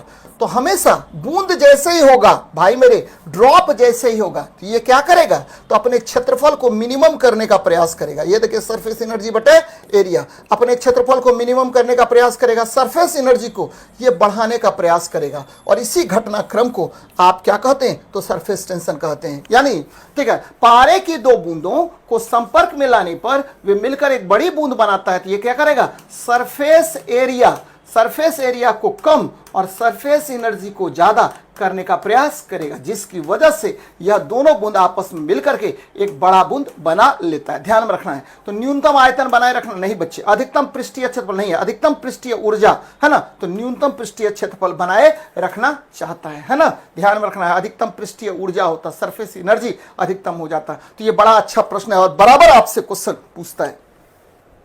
चल, बहुत अच्छी बात है। अगले प्रश्न पर बात करते हैं भाई मेरे। ये देखिए क्या कर रहा है, निम्न में से कौन सा कथन सही नहीं है। चलिए, अच्छी बात है, देखते हैं क्या क्या कह रहा है। NaCl की मौजूदगी में पेरिस ऑफ प्लास्टर की स्थापन दर में वृद्धि होती है। हाँ बच्चे, क्योंकि NaCl जो है ये आपको क्या करता है, ध्यान में रखिएगा। NaCl क्या करता है, NaCl सोडियम क्लोराइड ये जल अवशोषण को बढ़ाता है। याद रखना, जल अवशोषण को बढ़ाता है, अवशोषण में वृद्धि करता है, यानी वाटर एब्जॉर्प्शन का जो क्षमता है उसको इंक्रीज कर देता है, जल अवशोषण में वृद्धि करता है, जिसकी वजह से ये इसका दृढ़ता क्षमता बढ़ जाएगा। याद रखना, इसका दृढ़ता क्षमता क्या होगा, बढ़ जाएगा, स्थापना दर आपको बढ़ जाएगी। याद रखिए बच्चे, बड़ा अच्छा प्रश्न है ना, स्थापना दर बढ़ जाएगा। चलिए, बहुत अच्छी बात है। सीमेंट में जिप्सम, आपको पता है जिप्सम का फॉर्मूला कैल्शियम सल्फेट डाइहाइड्रेट होता है, और जिप्सम को जब सीमेंट में मिलाया जाता है तो जिप्सम में सीमेंट इसलिए मिलाते हैं कि उसकी स्थापना दर को मंद कर देता है, यानी आपको यहां पर क्या होगा, दर घट जाएगा, यानी आपको जमने की जो दर है, सीमेंट के जमने की दर, ठीक है, वह घट जाएगी। क्यों घटेगा, क्योंकि सीमेंट का जमना एक उष्माक्षेपी अभिक्रिया है और इसमें बहुत ज्यादा एनर्जी रिलीज होता है। दैट्स वाई इस एनर्जी को क्या करने के लिए कि धीरे धीरे निकले, नहीं तो क्रैक्स पड़ जाएगा, इसीलिए जिप्सम मिलाया जाता है ना, ध्यान में रखना भाई मेरे। तो ये भी आपको सही है। बेरियम तथा स्ट्रोंशियम प्रकृति में मुक्त रूप से पाया जाता है। अच्छा देखिए, बेरियम और स्ट्रोंशियम किस वर्ग का तत्व, पहले ये देख लेते हैं भाई मेरे। बेरियम और स्ट्रोंशियम याद रखना है कि द्वितीय वर्ग का तत्व है, द्वितीय वर्ग है ना, द्वितीय वर्ग का तत्व है, वर्ग का तत्व है ना।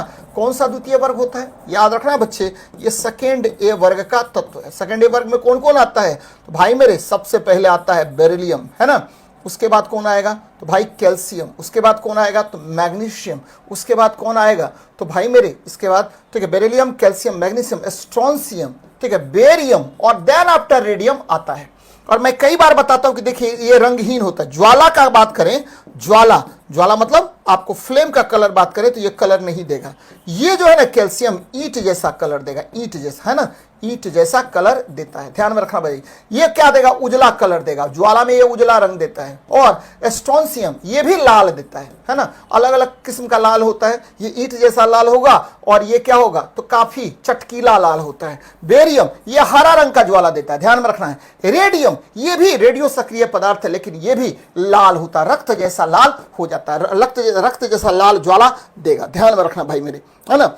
तो ये क्षारीय मृदा धातु है, ये भी ध्यान में रखिए। ये कौन सा धातु है, तो क्षारीय मृदा धातु, और काफी ज्यादा क्रियाशील होता है, मृदा धातु है, क्षारीय मृदा धातु, यानी एल्केलाइन अर्थ मेटल है, एल्केलाइन अर्थ मेटल है ना, और ये काफी ज्यादा आपको क्रियाशील होता है। तो जो भी धातु क्रियाशील होगा, क्या प्रकृति में मुक्त रूप से पाया जाएगा, नहीं। कौन कौन प्रकृति में मुक्त रूप से पाया जाता है भाई साहब, है ना, तो याद रखना है कि अगर धातु की बात करें तो सबसे ज्यादा सोना, उसके बाद क्या कीजिए बच्चे, चांदी, प्लेटिनम, ये सब आपको, ठीक है, स्वतंत्र अवस्था में, प्लेटिनम भी नहीं कही एक तरह से, सोना और चांदी आपको मुक्त अवस्था में पाया जाता है। खास करके सोना सबसे ज्यादा मुक्त अवस्था में पाया जाता है। तो ये क्वेश्चन आपको क्या हुआ, ये जो कथन है ये आपका गलत हो गया। तो आंसर क्या होगा भाई मेरे, कह रहा कौन सा कथन सही नहीं है, तो आंसर यही होगा, है ना, सत्य सही नहीं है, बाकी दोनों तो सही है। चलिए, अच्छी बात है। अगले प्रश्न पर बात करते हैं। लौंग के तेल का निम्नलिखित में से कौन सा एक प्रमुख घटक होता है, हम सब पर बात करते हैं।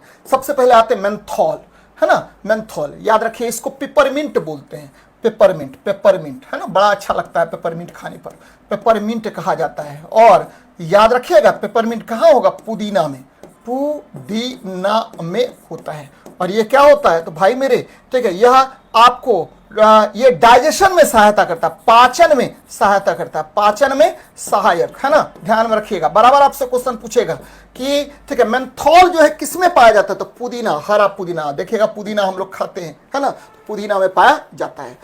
मिथेनल, मिथेनल की बात करें, ये बड़ा डेंजरस है भाई, है ना, मिथेनल, है ना, मिथेनल है, तो मिथेनल है तो ये क्या होगा, HCHO, है ना, HCHO के क्या बोलते हैं, तो फॉर्मल्डिहाइड या मिथेनल कहते हैं, मिथेनल कहते हैं, है ना, मिथेनल कहा जाता है।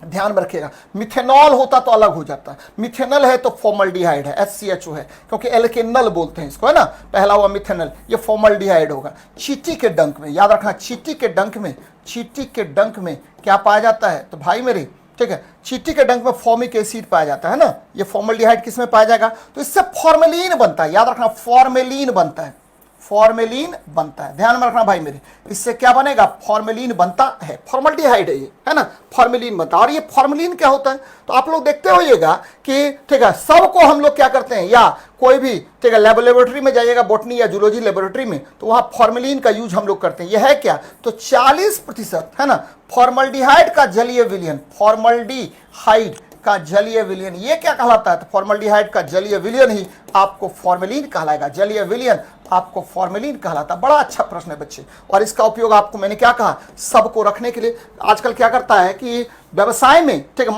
मछली को सड़ने से बचाने के लिए लोग क्या करता है, उसको फॉर्मेलिन में रख देता है, लेकिन ये आपके लिए डेंजरस है बच्चे, ऐसे मछली को नहीं खाना चाहिए, है ना, ध्यान में रखिएगा, पचेगा ही नहीं लंबे समय तक, ये क्या होगा, सड़ेगा ही नहीं, है ना, मछली नहीं सड़ेगा, आप क्या करिएगा तो परेशान हो जाइएगा। यूजेनॉल लौंग के तेल में, याद रखिएगा लौंग जो है इसको क्लोव कहा जाता है, क्लोव है ना, क्लोव कहा जाता है, और ये कली से प्राप्त होता है, याद रखना ये क्या होगा, कली से प्राप्त होता है ना।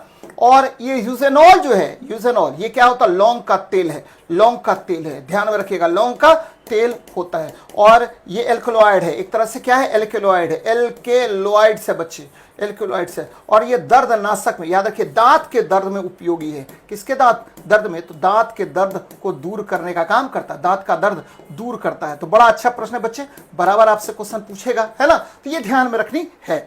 चलिए बहुत बहुत महत्वपूर्ण है, तो आंसर क्या होगा, तो लौंग के तेल में क्या पाया जाता है, तो यूजेनॉल पाया जाता है, तो बहुत अच्छी बात है। हाँ, शरीर को रखा जाता है, याद रखिएगा। यहां देखिए पोटेशियम ब्रोमाइड, ये देखिए KBr है ना बच्चे।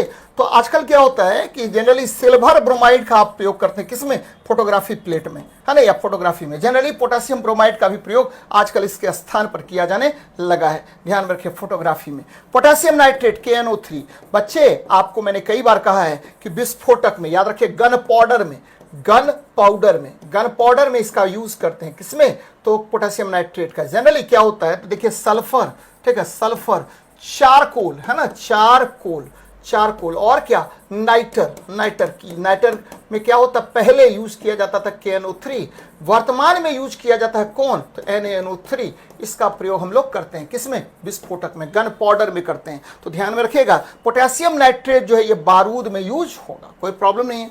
पोटेशियम सल्फेट K2SO4 है, K2SO4 आजकल ठीक है, आपको उर्वरक में आपको पता होगा कि उर्वरक में 3 मुख्य घटक होते हैं, NPK, और इसको बोलते हैं मिश्रित उर्वरक, और इसमें पोटेशियम एक महत्वपूर्ण भूमिका निभाता है मिश्रित उर्वरक में, और इसी में आपको पोटेशियम सल्फेट का यूज हम लोग उर्वरक में करते हैं। अब आज ये मोनो पोटेशियम टार्टरेट, और यह बेकरी में यूज होता है, तो ये ध्यान में रखनी चाहिए। तो आंसर क्या होगा, तो भाई A का 2 नंबर हो गया, 1 का 2 है ना, B का 4 नंबर, B का 4।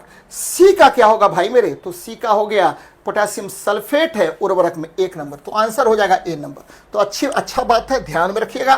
बेकरी में ठीक है आपको मोनो पोटेशियम टार्टरेट का यूज करते हैं, और ये क्या करता है, तो इसको ठीक है, इसको याद रखिएगा, स्पंजी बनाएगा, पहली बात स्पंजी बनाएगा, ठीक है। दूसरी बात क्या बच्चे, कि ये स्वाद भी बदल देता है, स्वाद जो है, स्वाद ठीक है बदल देता है, किसको, पोटेशियम ठीक है, मोनो पोटेशियम टार्टरेट जो है बेकरी में स्वाद बदल देता है, एकदम डिफरेंट टाइप का स्वाद ला देगा, और याद रखिए इमेज क्रिएशन वाला स्वाद ले देता है, और बच्चों के दिमाग में इसका इमेज फिट हो जाता है, ध्यान में रखना है। तो बड़ा ठीक है, इसीलिए पोटेशियम मोनो पोटेशियम टार्टरेट को एक बीच में क्या कर दिया गया था, बंद कर दिया गया था, लेकिन आजकल यूज होता है, खूब यूज करता है बेकरी वाला।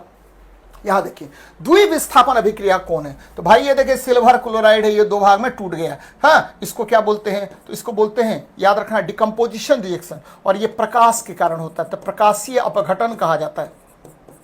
इस अभिक्रिया को प्रकाशीय अपघटन यानी अपघटन अभिक्रिया है, पहला वाला अपघटन कहा जाता है। अब देखिए इसमें Mg+2HCl, तो ये धातु है और ये क्या है, अम्ल है, और ये मैग्नीशियम क्लोराइड और H2 बना लिया, यानी धातु जब है ना किससे, तो अम्ल से अभिक्रिया किया तो ये बना लिया, देखिए लवण और हाइड्रोजन गैस मुक्त करता है, कोई बात नहीं है सामान्य अभिक्रिया है, हाइड्रोजन गैस मुक्त करता है, कोई प्रॉब्लम नहीं है।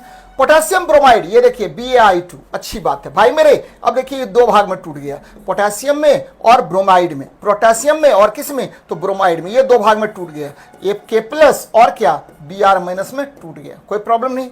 ये देखिए ये भी क्या होगा, दो भाग में टूट गया, बेरियम है ना, बेरियम, ठीक है, Ba2+ और किसमें, तो भाई मेरे ये हो गया I2I माइनस में। और देखिए ये इससे अभिक्रिया कर लिया और ये इससे अभिक्रिया कर लिया, बेरियम ब्रोमाइड और ठीक है पोटेशियम आयोडाइड का निर्माण कर लिया भाई। ये देखिए 2Br माइनस और ये 2 कर लीजिए तो 2Ki और ठीक है पोटेशियम ब्रोमाइड का निर्माण होगा। तो दो बार आयन का विस्थापन हो रहा है, इसीलिए इसको द्विविस्थापन अभिक्रिया कहेंगे, ध्यान में रखना है। अब देखिए लेड और कॉपर क्लोराइड, भाई लेड जो है ये क्रियाशील होता है कॉपर से, CuCl2 से, तो इसने क्या किया, कॉपर को विस्थापित कर क्या बना लिया, तो भाई मेरे PbCl2 बना, अब प्लस क्या हुआ, कॉपर को मुक्त कर दिया। तो ये क्या है, तो ये विस्थापन अभिक्रिया है, ये भी क्या है, विस्थापन अभिक्रिया है, विस्थापन अभिक्रिया है। लेकिन द्विविस्थापन अभिक्रिया कौन है, तो ये 3 नंबर केवल है। तो आपको द्विविस्थापन अभिक्रिया कौन है तो पहचानिए, कह रहा है, तो याद रखना डबल डिस्प्लेसमेंट रिएक्शन या डबल डिस्प्लेसमेंट रिएक्शन बोलिए, या इसको उभय अपघटन अभिक्रिया भी कहते हैं। तो ये कौन सा हो गया,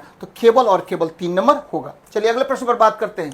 ये देखिए क्या कह रहा है, कौन सा युग्म समजातीय श्रेणी, अच्छा समजातीय श्रेणी का मतलब क्या होता है, तो homogeneous homologous series, homologous series को समजातीय श्रेणी कहते हैं, समजातीय श्रेणी कहा जाता है, एकदम ध्यान में रखिएगा, समजातीय श्रेणी कहते हैं। और इसमें क्या होगा, तो भाई मेरे 2-3 बातें हैं जो आपको याद रखनी चाहिए। पहली बात क्या है, पहली बात क्या है कि क्रमा आपको ठीक है यौगिक का जो यौगिक का याद रखना, यौगिक का अभिक्रियाशील समूह समान होगा, अभिक्रियाशील समूह क्या होगा, समान होगा, एकदम याद रखिए, समूह समान है। चलिए अच्छी बात है, समान। तो क्रमागत यौगिक के बीच CH2 का अंतर, क्रमागत यौगिकों के बीच CH2 का अंतर होगा, ध्यान में रखिएगा, यौगिकों के बीच कितना का अंतर, यौगिकों के बीच CH2 का अंतर होगा, है ना, CH2 का अंतर। और चूंकि समान अभिक्रियाशील समूह है तो रासायनिक गुण समान होगा, ध्यान में रखिएगा, रासायनिक गुण समान होगा। रासायनिक गुण क्या होगा, तो लगभग समान होता है।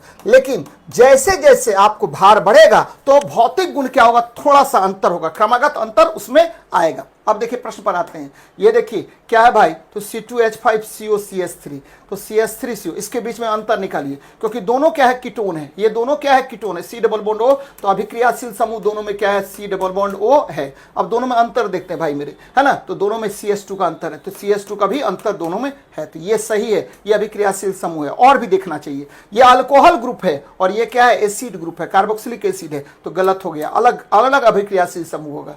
ये भी देखिए अल्कोहल है और ये भी क्या है, एसिड ग्रुप है, तो ये भी अलग हो गया। भाई मेरे आंसर केवल क्या होगा, 1 नंबर ही होगा, क्योंकि अभिक्रियाशील समूह समान है और CH2 के बीच में डिफरेंस अगर होगा तो ऐसे ठीक है, ऐसे यौगिकों के समूह को आप समजातीय श्रेणी कहते हैं। तो बड़ा अच्छा प्रश्न है बच्चे, A नंबर आपका आंसर हो जाएगा। नेक्स्ट देखते हैं, किस निम्न रेडियोधर्मी क्षय में उत्सर्जित अल्फा और बीटा किरणों की संख्या ज्ञात करें। देखिए बताने के लिए लोग बहुत कुछ बताते हैं इसमें, लेकिन आपको एकदम ध्यान में रखना है, जैसे ही अल्फा बोले भाई मेरे, जैसे ही अल्फा बोले तो दोनों की संख्या को घटा लीजिए, नंबर ऑफ अल्फा रेज, याद रखना, मेरे तरीके से बनाइए, क्या कह रहे हैं, तो दोनों को घटा लीजिए, तो 200 में से 168 घटा लिए 32, और एक अल्फा के जाने से ठीक है क्या होता है, 4 परमाणु भार में कमी आती है, तो बच्चे 4 से भागा दीजिए तो 8 अल्फा होगा। चलिए 8 अल्फा होगा, कोई प्रॉब्लम नहीं। यहाँ देखिए 6 अल्फा है, यहाँ 6 ठीक अल्फा है, यहाँ 8 अल्फा, तो ये ऑप्शन सही होना चाहिए। अब सही है कि नहीं ये नहीं पता है। नंबर ऑफ अल्फा रेज क्या कहा मैंने, कैसे निकालना है भाई, तो क्या करना है, तो मान लेते हैं ये A1 है और ये क्या है, A2 है, तो मैंने क्या कहा कि नंबर ऑफ अल्फा रेज निकालने का बहुत अच्छा तरीका है। नंबर ऑफ अल्फा रेज कैसे निकालेंगे, तो भाई मेरे A2 माइनस A1 है ना, अब बटे 4 कर लीजिए, क्योंकि एक ठीक अल्फा किरण के निकलने से परमाणु भार में 4 अंक की कमी आती है, कोई प्रॉब्लम नहीं। अब क्या करते हैं, नंबर ऑफ बीटा रेज निकालना है, तो नंबर ऑफ बीटा रेज है ना बच्चे, ये थोड़ा सा देखना पड़ेगा आपको, बीटा रेज कैसे, मान लेते हैं x है ना, x है, तो देखिए परमाणु संख्या अल्फा के निकलने पर 2 अंक में कमी आती है, तो -2 गुना नंबर ऑफ अल्फा रेज, ध्यान में रखना भाई मेरे, अल्फा रेज है ना, और प्लस क्या, बीटा रेज, याद रखना बीटा रेज। अब देखिए क्या कह रहे हैं, बाद वाला का परमाणु संख्या, ये देखिए 80 माइनस पहले वाले का परमाणु संख्या, बाद वाले का परमाणु संख्या, ध्यान देना भाई मेरे, बाद वाले का परमाणु संख्या मान लेते हैं ये क्या है, तो Z2 है और ये क्या है, Z1 है ना, तो बाद वाले का परमाणु संख्या माइनस पहले वाले का परमाणु संख्या, देखिए कितना सरल है निकालना, तो -2 और गुना अल्फा का संख्या निकला है 8 है ना, प्लस क्या बीटा रेज मान लेते हैं एक्स है, मैंने पहले ही मान लिया है, बराबर क्या Z2 माइनस Z1, यानी 80 में से 90 को घटा दीजिए, 80 माइनस 90, देखिए क्या होगा, तो -16 प्लस क्या x बराबर -10। अब इसको इधर लेकर जाइए बच्चे, x बराबर क्या, तो -10 प्लस क्या 16 बराबर क्या 6, यानी आपको बीटा की संख्या कितनी निकल गई, 6 निकल गई थी। यही ऑप्शन आपका सही है बच्चे, एकदम याद रखना है। बीटा का कैसे निकालेगा, अल्फा को तो मैंने बता दिया आपको निकालने का, ठीक है, नंबर ऑफ अल्फा रेज बराबर ये फॉर्मूला मैंने बताया। बीटा कैसे निकालिएगा, तो -2 गुना नंबर ऑफ अल्फा रेज, याद रखना बच्चे अल्फा रेज,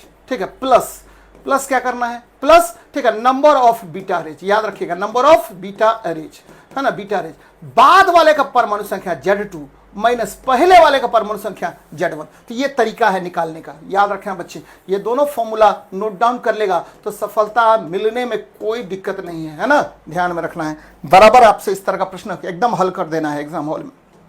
नेक्स्ट देखिए, चलिए तो देखते हैं हम लोग, कह रहा आवर्त में बाएं से दाएं जाने पर इलेक्ट्रॉन बंधुता क्या होगी। भाई ये आवर्त है, आवर्त है, ठीक है, आवर्त है, इधर से इधर जा रहे, इलेक्ट्रॉन बंधुता पर बात कर रहा है। हमको 3 बातें आपको याद रखनी है, मैं बार बार आपको बताता रहता हूं, है ना, 3 नहीं 4। पहला आईपी आयोनाइजेशन पोटेंशियल, दूसरा इलेक्ट्रॉन, ठीक है, एफिनिटी, तीसरा इलेक्ट्रॉन निगेटिविटी, और चौथा परमाणु त्रिज्या। यही 4 चीज आपको पूछता है बच्चे एग्जाम में। और ये क्या हुआ, पीरियड। अब पीरियड में जब भी जाएंगे किधर से किधर जाएंगे, तो लेफ्ट टू राइट जाएंगे। उसके बाद ग्रुप में किधर से किधर जाएंगे, तो बच्चे अप टू डाउन जाएंगे, ध्यान में रखना है, ये दोनों बातें याद रखनी है। आईपी देखिए, आईपी क्या होता है, तो जब बाएं से दाएं जाएंगे तो आईपी का मान बढ़ता है, याद रखना है, और ग्रुप में ऊपर से नीचे घटेगा। ये देखिए विद्युत बंधुत्व भी बाएं से दाएं बढ़ेगा और ग्रुप में ऊपर से नीचे घटेगा।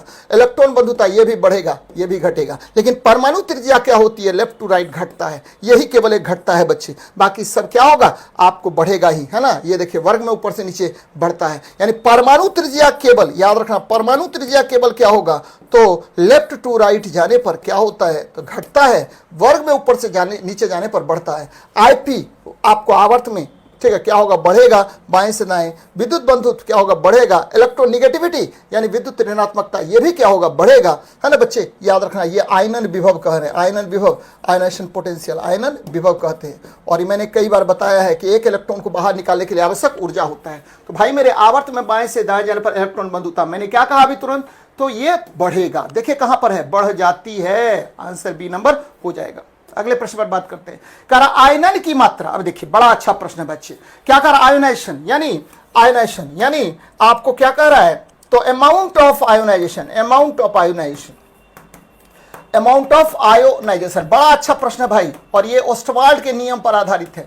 किसके नियम पर, ओस्टवाल्ड लॉ पर ये बेस्ड है, ओस्टवाल्ड लॉ पर ये आधारित है। ओस्टवाल्ड लॉ क्या है, क्या मतलब क्या है, तो मतलब क्या है, देखिए आयनाइजेशन मतलब क्या हुआ कि कोई भी पदार्थ है, ध्यान में रखिएगा, कोई भी, मान लीजिए HCl है, और ये कितना ज्यादा से ज्यादा आयनों में टूटेगा, है ना, इसी को बोलते हैं आयोनाइजेशन, और इसको अल्फा द्वारा डिनोट करते हैं भाई, है ना, ध्यान में रखिएगा।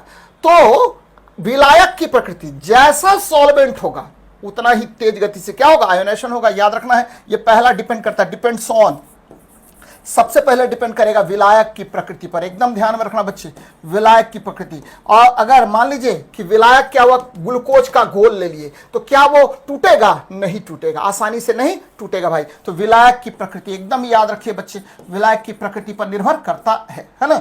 दूसरा किस पर निर्भर करेगा, तो भाई मेरे ये निर्भर करेगा तापमान पर। जितना ज्यादा ताप होगा उतना ही ज्यादा आपको क्या होगा, तापमान पर निर्भर करेगा, उतना ही ज्यादा आपको क्या होगा, जल्दी से टूटेगा ये, है ना। विलय पर भी निर्भर करेगा, ध्यान में रखिएगा, सॉल्यूट पर भी निर्भर करेगा, विलय पर भी निर्भर, विलय की प्रकृति पर भी निर्भर करेगा, है ना। तो ये सब पर निर्भर कर रहा है, याद रखना है कि ठीक है, आपको the amount of ionization depends on nature of the solvent, temperature and, आपको क्या बच्चे, तो सॉल्यूट के नेचर पर डिपेंड करता है, यानी उपर्युक्त में से एक से अधिक पर ये डिपेंड करेगा। और इसे ओस्टवाल्ड लॉ ऑफ, ठीक है, क्या कहते हैं, आयोनाइजेशन कहा जाता है बच्चे। तो ध्यान में रखनी चाहिए आपको, बराबर क्वेश्चन पूछता है। नेक्स्ट देखिए, S2SO4 में S की ऑक्सीकरण संख्या कितनी होगी, अच्छा प्रश्न है।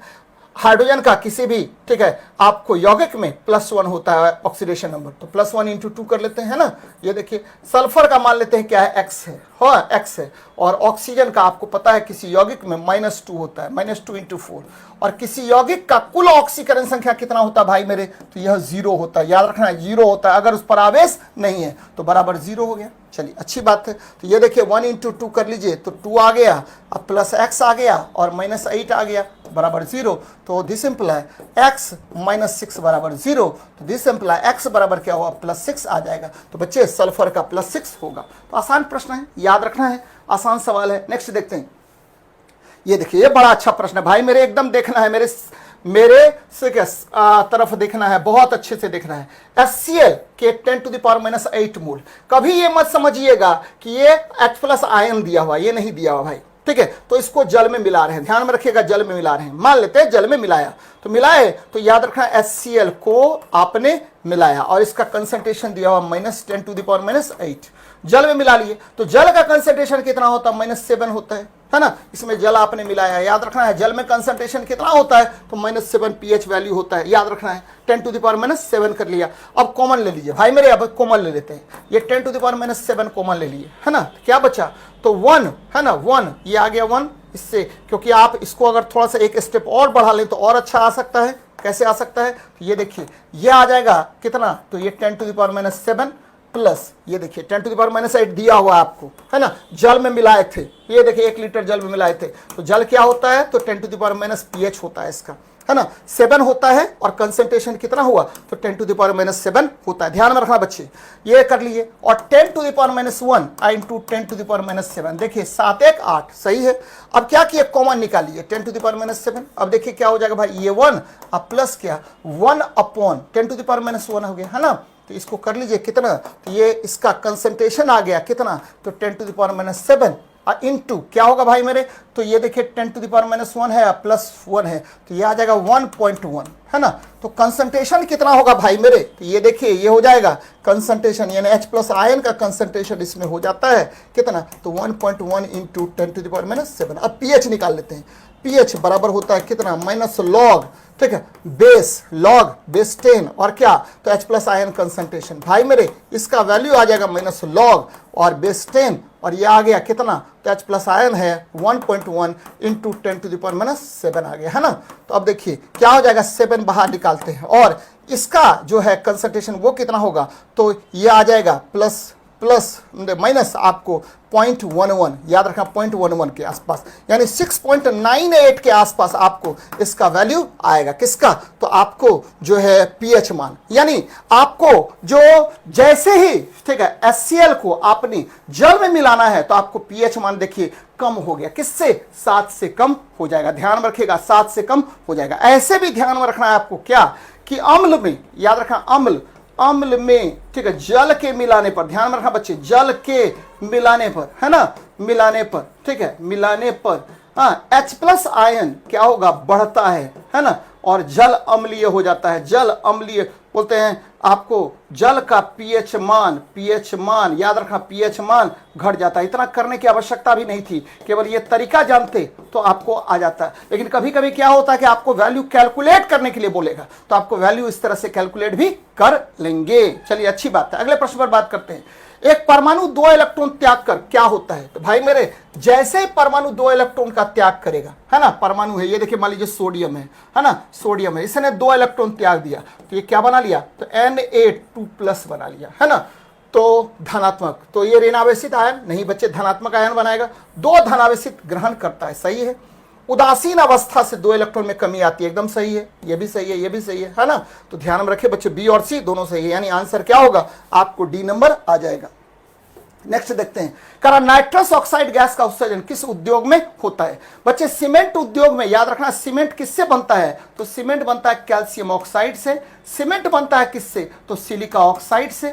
सीमेंट किससे बनता है, तो ध्यान में रखिएगा, ठीक है, इसमें आपको जिप्सम का यूज करते हैं, कहीं भी नाइट्रस ऑक्साइड का यूज नहीं होता है। अब आते हैं कपड़ा में, बच्चे कपड़ा में याद रखना कपड़ा जनरली ठीक है, कॉटन का ही कपड़ा की बात करते हैं। कॉटन जो है कार्बोहाइड्रेट होता है, अगर प्रोटीन होगा भी तो बच्चे बहुत दिक्कत है, इसमें आपको नाइट्रस ऑक्साइड नहीं होगा, है ना। नाइट्रस ऑक्साइड का मतलब हुआ N2O, और N2O का मतलब हुआ, याद रखिएगा, बराबर आपको बताते रहते हैं, लाफिंग गैस कहलाता है, लाफिंग गैस ये कहलाएगा। और बच्चे लोग याद रखना है कि ये नाइट्रस ऑक्साइड लाफिंग गैस कहलाएगा, और इसका उपयोग मंद निश्चेतक में करते हैं, मंद निश्चेतक में करते हैं, याद रखिए बच्चे, मंद निश्चेतक यानी माइल्ड एनेस्थेसिया में इसका उपयोग किया जाता है, माइल्ड एनेस्थेसिया में, माइल्ड एनेस्थेसिया में इसका यूज करते हैं। बड़ा अच्छा प्रश्न है, एनेस्थेसिया में उपयोग करते हैं। चलिए अब नायलॉन आते हैं। नायलॉन किसका बना होता है? तो भाई मेरे नायलॉन जो है ये दो चीज का बना होता है ना। किसका? तो भाई मेरे याद रखना है कि नायलॉन ये बना होता है हेक्सामिथिलीन डायमीन, हेक्सामिथिलीन डायमीन, मिथिलीन डायमीन, ये देखिए एमीन है, एमीन है, तो यहाँ ये NH2 है ना, NH2, और दूसरा क्या है? एडिपिक एसिड है, एडिपिक एसिड का बना होता है। और जब इसको जलाएंगे तो बाहर क्या कौन सा गैस निकलेगा? तो नाइट्रस ऑक्साइड एकदम है कि निकलेगा ही निकलेगा, किसको? नायलॉन को जलाने से। तो आंसर क्या होगा आपको? ए नंबर। नायलॉन जो है ये क्या है? तो पॉलीएमाइड है, ध्यान में रखिएगा, पॉलीएमाइड कहा जाता है, पॉलीएमाइड कहा जाता है। और ये क्या है? तो आर्टिफिशियल सिल्क का भी कहते हैं बच्चे इसको, ये कृत्रिम, कृत्रिम बहुलक है, कृत्रिम क्या है? कृत्रिम सिल्क इसको कहा जाता है, ये ध्यान में रखिएगा। एक समय में बड़ा चर्चित था नायलॉन बच्चे, है ना। ये किसका बना होता है? हेक्सामिथिलीन डायमीन और एडिपिक एसिड के बने होते। तो बड़ा मस्त सवाल है। चलिए,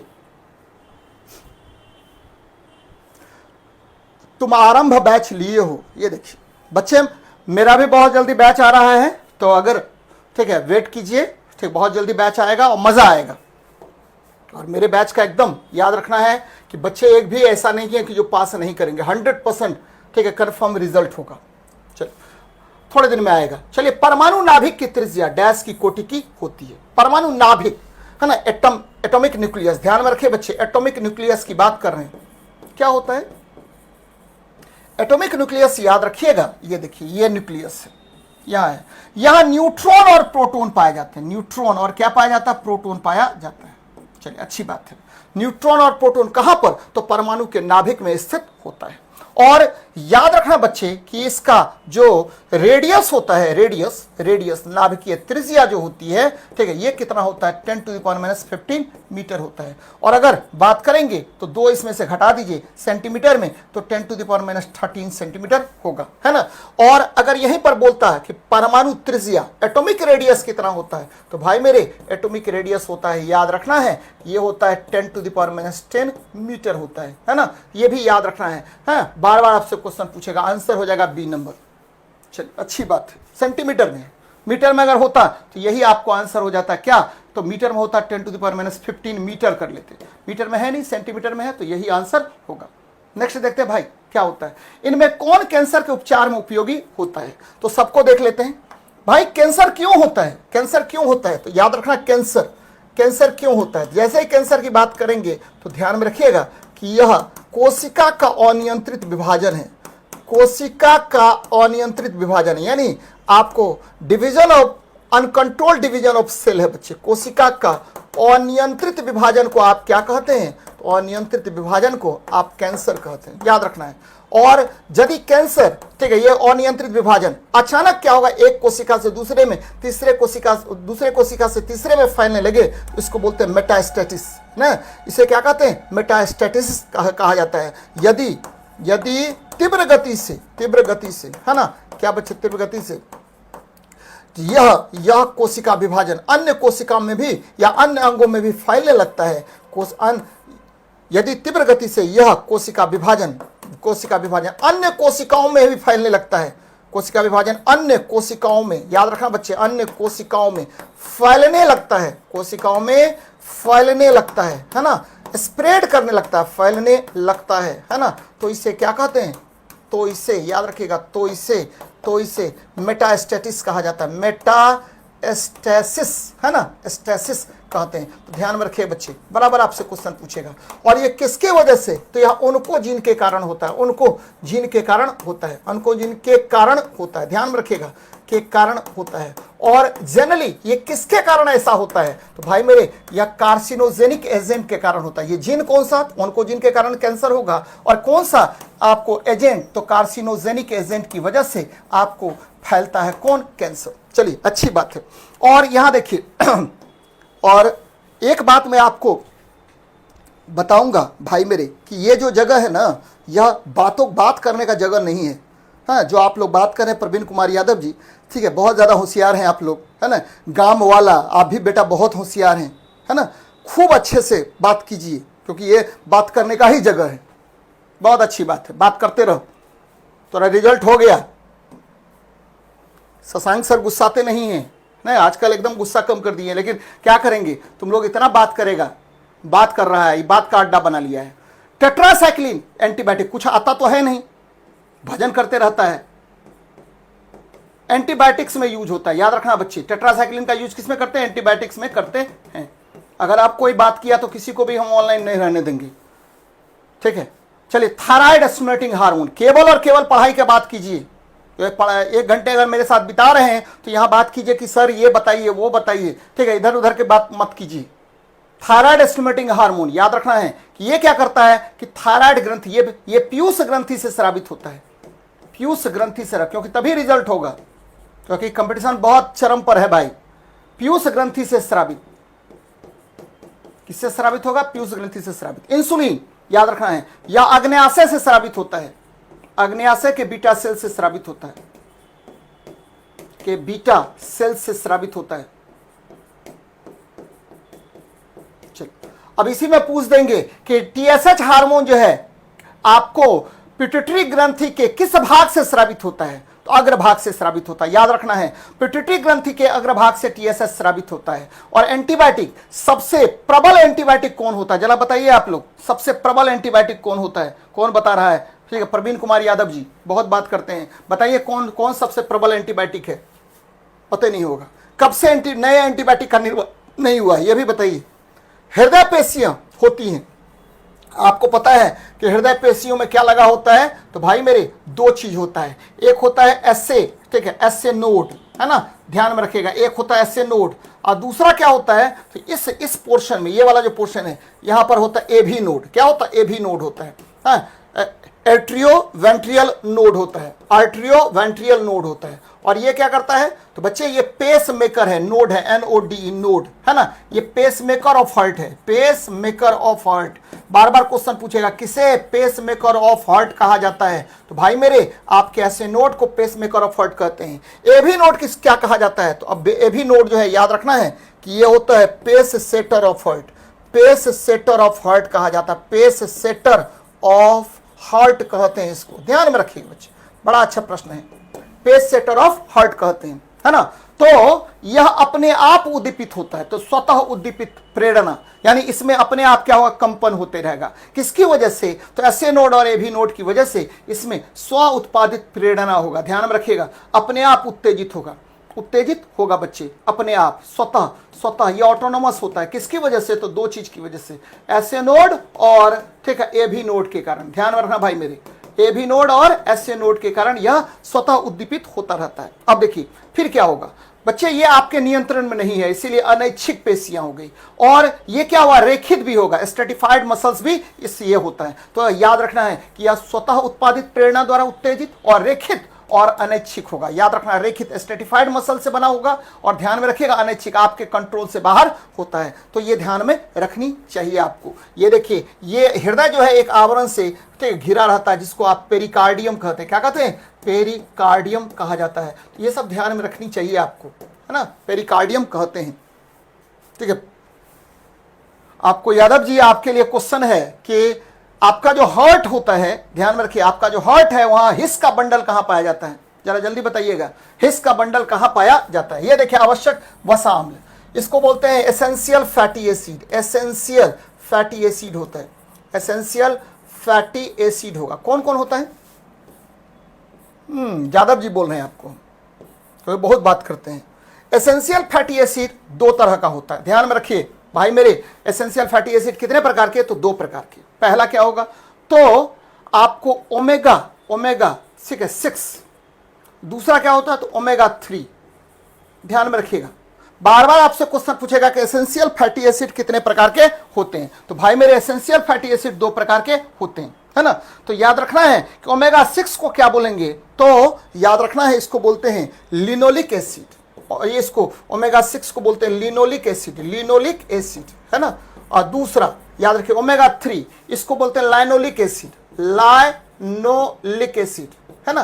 तो याद रखना 2 तरह का फैट आपके शरीर के लिए बहुत बहुत इंपॉर्टेंट होता है, जो ओमेगा 6 और ओमेगा 3। और ये है क्या? तो भाई मेरे ये है, याद रखना है, यह है बहु असंतृप्त वसा होता है, बहु असंतृप्त वसा होता है। कौन? तो आपका पॉली अनसैचुरेटेड फैट होता है ओमेगा 6 और ओमेगा 3, लिनोलिक और लाइनोलिक एसिड, है ना बच्चे। तो यहां देखिए ओलिक एसिड, ये नहीं होगा, लिनोलिक हो जाएगा। याद रखना एसेंशियल फैट होता है। ये दोनों जो है ओलिक और ठीक है पामिटिक, भाई मेरे ओलिक और पामिटिक एकदम ध्यान में रखना। ओलिक एसिड जो होता है ओमेगा 9 होता है, ओमेगा 9। याद रखना ओलिक अम्ल जो है ओमेगा 9 है, ओमेगा 9 होता है। और यह आपको एसेंशियल फैटी एसिड नहीं है।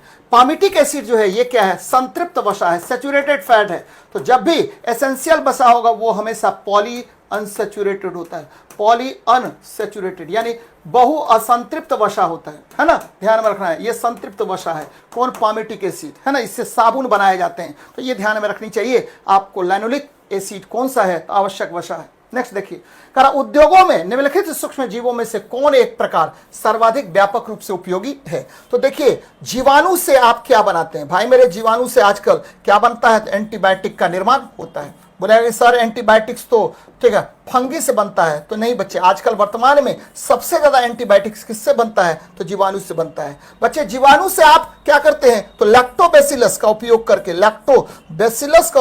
दूध से दही भी जमाते हैं।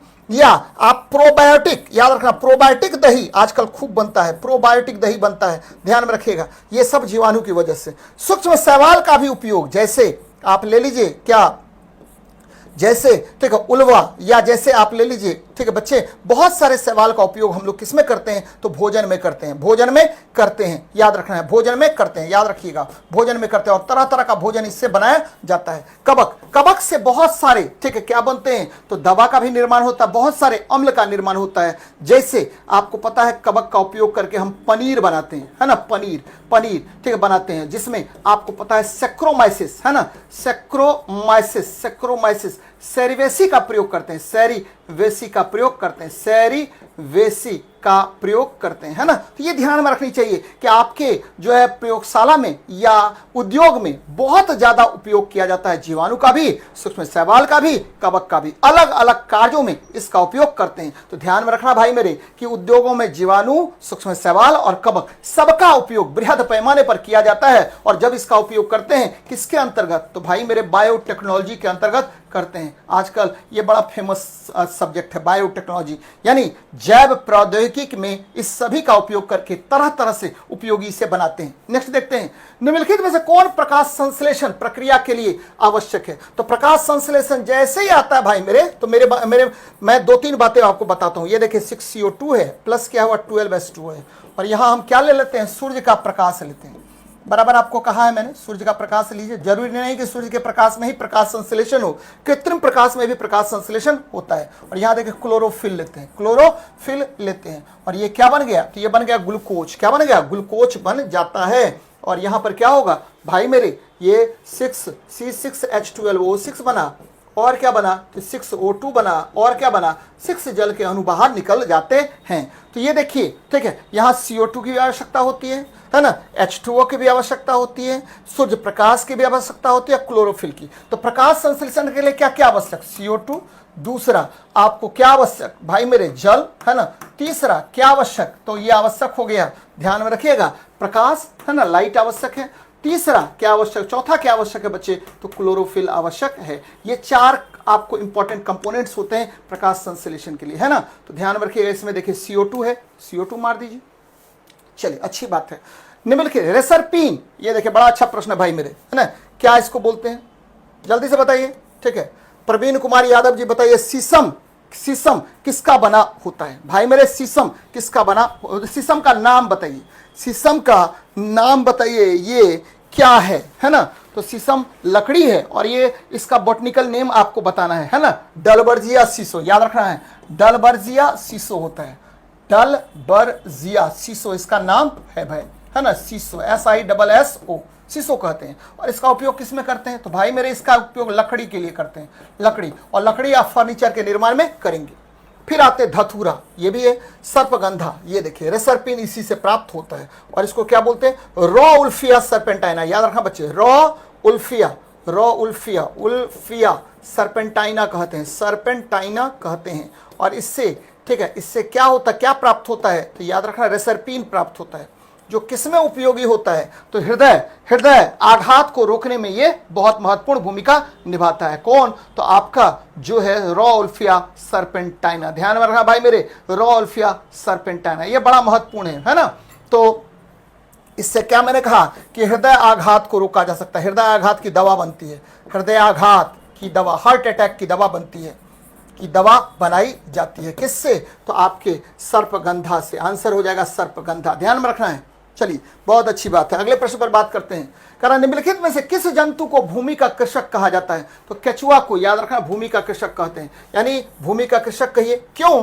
क्योंकि आपको पता है बच्चे, अर्थवर्म जो होता है, अर्थवर्म या आपके मृदा को क्या करता है? इसे किसानों का मृत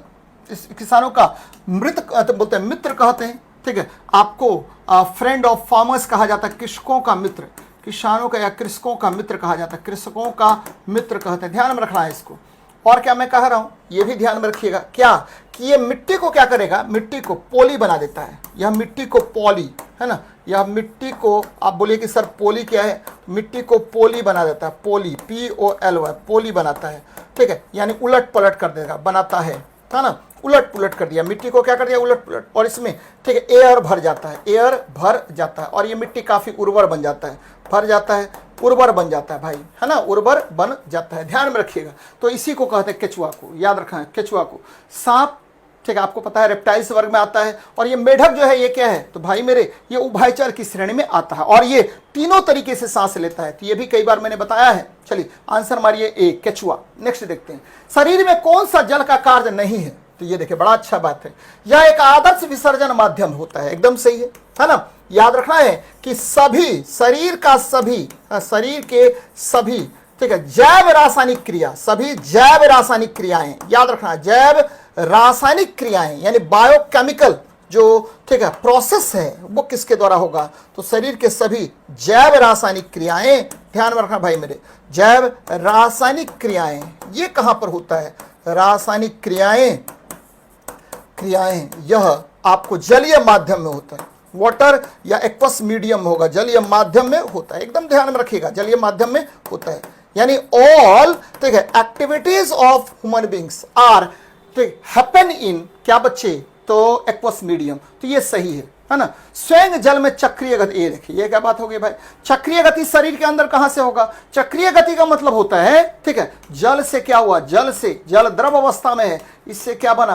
तो भाई मेरे इससे, ठीक है, आपको इसका वाष्पीकरण हुआ, संघनन हुआ, ठीक, वाष्पीकरण हुआ, वाष्पीकरण होकर के ये बादल बनाएगा, है ना। बादल जो है फिर क्या होगा? संघनित होगा, संघनित होकर के फिर जल बूंद बनाएगा, है ना, और ये बर्फ बनाएगा, या जो भी है, ये प्रक्रिया चलती रहेगी। ये क्या होता है? वायुमंडल में होता है, ना कि शरीर में होता है। भाई मेरे शरीर में ऐसा काम नहीं होगा, ध्यान में रखना है कि स्वयं जल में चक्रीय गति होती है, शरीर के अंदर नहीं होता, ये वायुमंडल में होता है, तो यही गलत हो गया। जल स्वयं एक मेटाबॉलिक पदार्थ है, एकदम सही, ये भी सही है, क्योंकि जल आपको पता है कि जैसे शरीर के अंदर जाता है तो यह इलेक्ट्रोलाइट में टूट जाता है, ये देखिए H+ और OH- में टूट जाएगा और ये मेटाबॉलिक एक्टिविटीज में रिएक्ट करेगा। ये देखिए एसिडिक, कभी एसिडिक हो जाएगा, कभी ये बेसिक हो जाता है, कभी न्यूट्रल की तरह बिहेव करता है, यानी मेटाबॉलिक, ठीक है, पदार्थ के रूप में, मेटाबॉलिक मटेरियल्स के जैसा ये बिहेव करता है आपके शरीर के अंदर। तो भाई मेरे जल चक्र जो है ये कहां पर होगा? वायुमंडल में होता है, ना कि शरीर के अंदर, तो ये ध्यान में रखनी चाहिए। अगले प्रश्न पर बात करते हैं,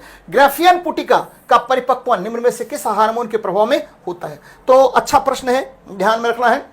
ये देखिए ग्राफियन पुटिका, ये देखिए आपको पता होगा कि ये आपका यूट्रस है भाई, है ना, और यहां देखिए ये जो है ना, यही आपको क्या होता है? तो ये ग्राफियन पुटिका है और इसको कौन इंसिस्ट करता है? तो भाई मेरे FSH, फॉलिकल स्टिमुलेटिंग हार्मोन, याद रखना है FSH इसको क्या करेगा, स्टिमुलेट करेगा। और ये FSH कहां से आता है, तो पीयूष ग्रंथि के अग्रभाग से साबित होगा। पीयूष ग्रंथि से ये निकलता है और यह ग्राफियन फॉलिकल्स को इंसिस्ट करता है और यहां से ओभा निकलता है। ठीक है, अगर ये इंसिस्ट ना करे इसको निकलने के लिए तो ओभा नहीं निकलेगा, ध्यान में रखेगा, निकलता है ना, बराबर इंपॉर्टेंट है बच्चे, है ना। ये देखिए बहुत बहुत महत्वपूर्ण है, बराबर आपसे क्वेश्चन पूछेगा कि कौन करेगा, तो follicle stimulating hormone. Follicle stimulating hormone यह काम करता है, पुटिका प्रेरक हार्मोन यह काम करता है। तो बड़ा महत्वपूर्ण सवाल है भाई, पुटिका प्रेरक हार्मोन। मैंने क्या कहा कि पीयूष ग्रंथि से साबित होता फॉलिकल स्टिमुलेटिंग हार्मोन, जो क्या करता है, तो ग्राफियन पुटिका को, ठीक है, क्या करेगा, परिपक्व करेगा और फिर जाकर के वहां से उभा निकलता है। और याद रखिए एस्ट्रोजेन ये हार्मोन क्या होता है, तो यह फीमेल सेक्स हार्मोन है, याद रखना फीमेल सेक्स हार्मोन है ना, फीमेल सेक्स हार्मोन होता है और ये बहुत सारा काम करता है शरीर में। ठीक है, महिलाओं के शरीर में द्वितीयक लक्षण में भी ये वृद्धि करता है भाई, सेकेंडरी जो कैरेक्टर होता है उसको डेवलप करने का काम करता है। प्रोजेस्टेरोन ये क्या होता है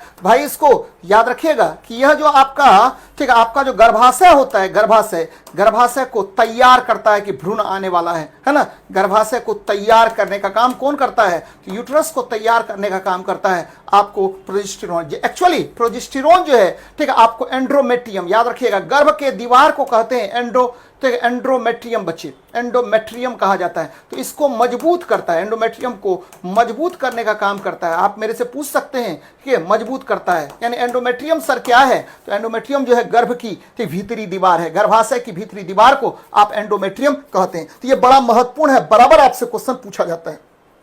हाँ बच्चे, गर्भाशय के लिए जिम्मेदार होता है। क्या कह रहा है, एकदम नेहा सिंह जी PDF डलवा दे रहे हैं भाई, एकदम डलवा दे रहे हैं। ठीक है, आज जो दोनों कहे हैं वो दोनों जो पढ़ाए हैं आपको कल रात में और अभी तुरंत आपको चला जाएगा PDF, तो आप लोग उसको देख सकते हैं।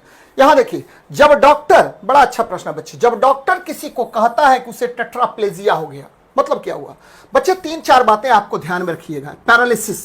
पैरालिसिस ये कितने प्रकार के, तो बहुत प्रकार का होता है। यानी आपका जो है शरीर पर, पैरालिसिस का मतलब हुआ शरीर पर, ठीक है, आपको मानसिक नियंत्रण समाप्त हो जाना, ध्यान में रखिए बच्चे, शरीर पर, ठीक है, मानसिक नियंत्रण समाप्त हो जाना, मानसिक नियंत्रण समाप्त हो जाना, नियंत्रण का समाप्त होना, इसको कहा जाता है क्या, समाप्त होना, इसे कहा जाता है पैरालिसिस होना, है ना। ये बहुत प्रकार का होता है। देखिए मोनोप्लेजिया, सबसे पहले किसी एक अंग का खराब होना, किसी एक अंग का नियंत्रण समाप्त होना, मोनोप्लेजिया, एक अंग का काम नहीं करना, एक अंग का काम नहीं करना, है ना।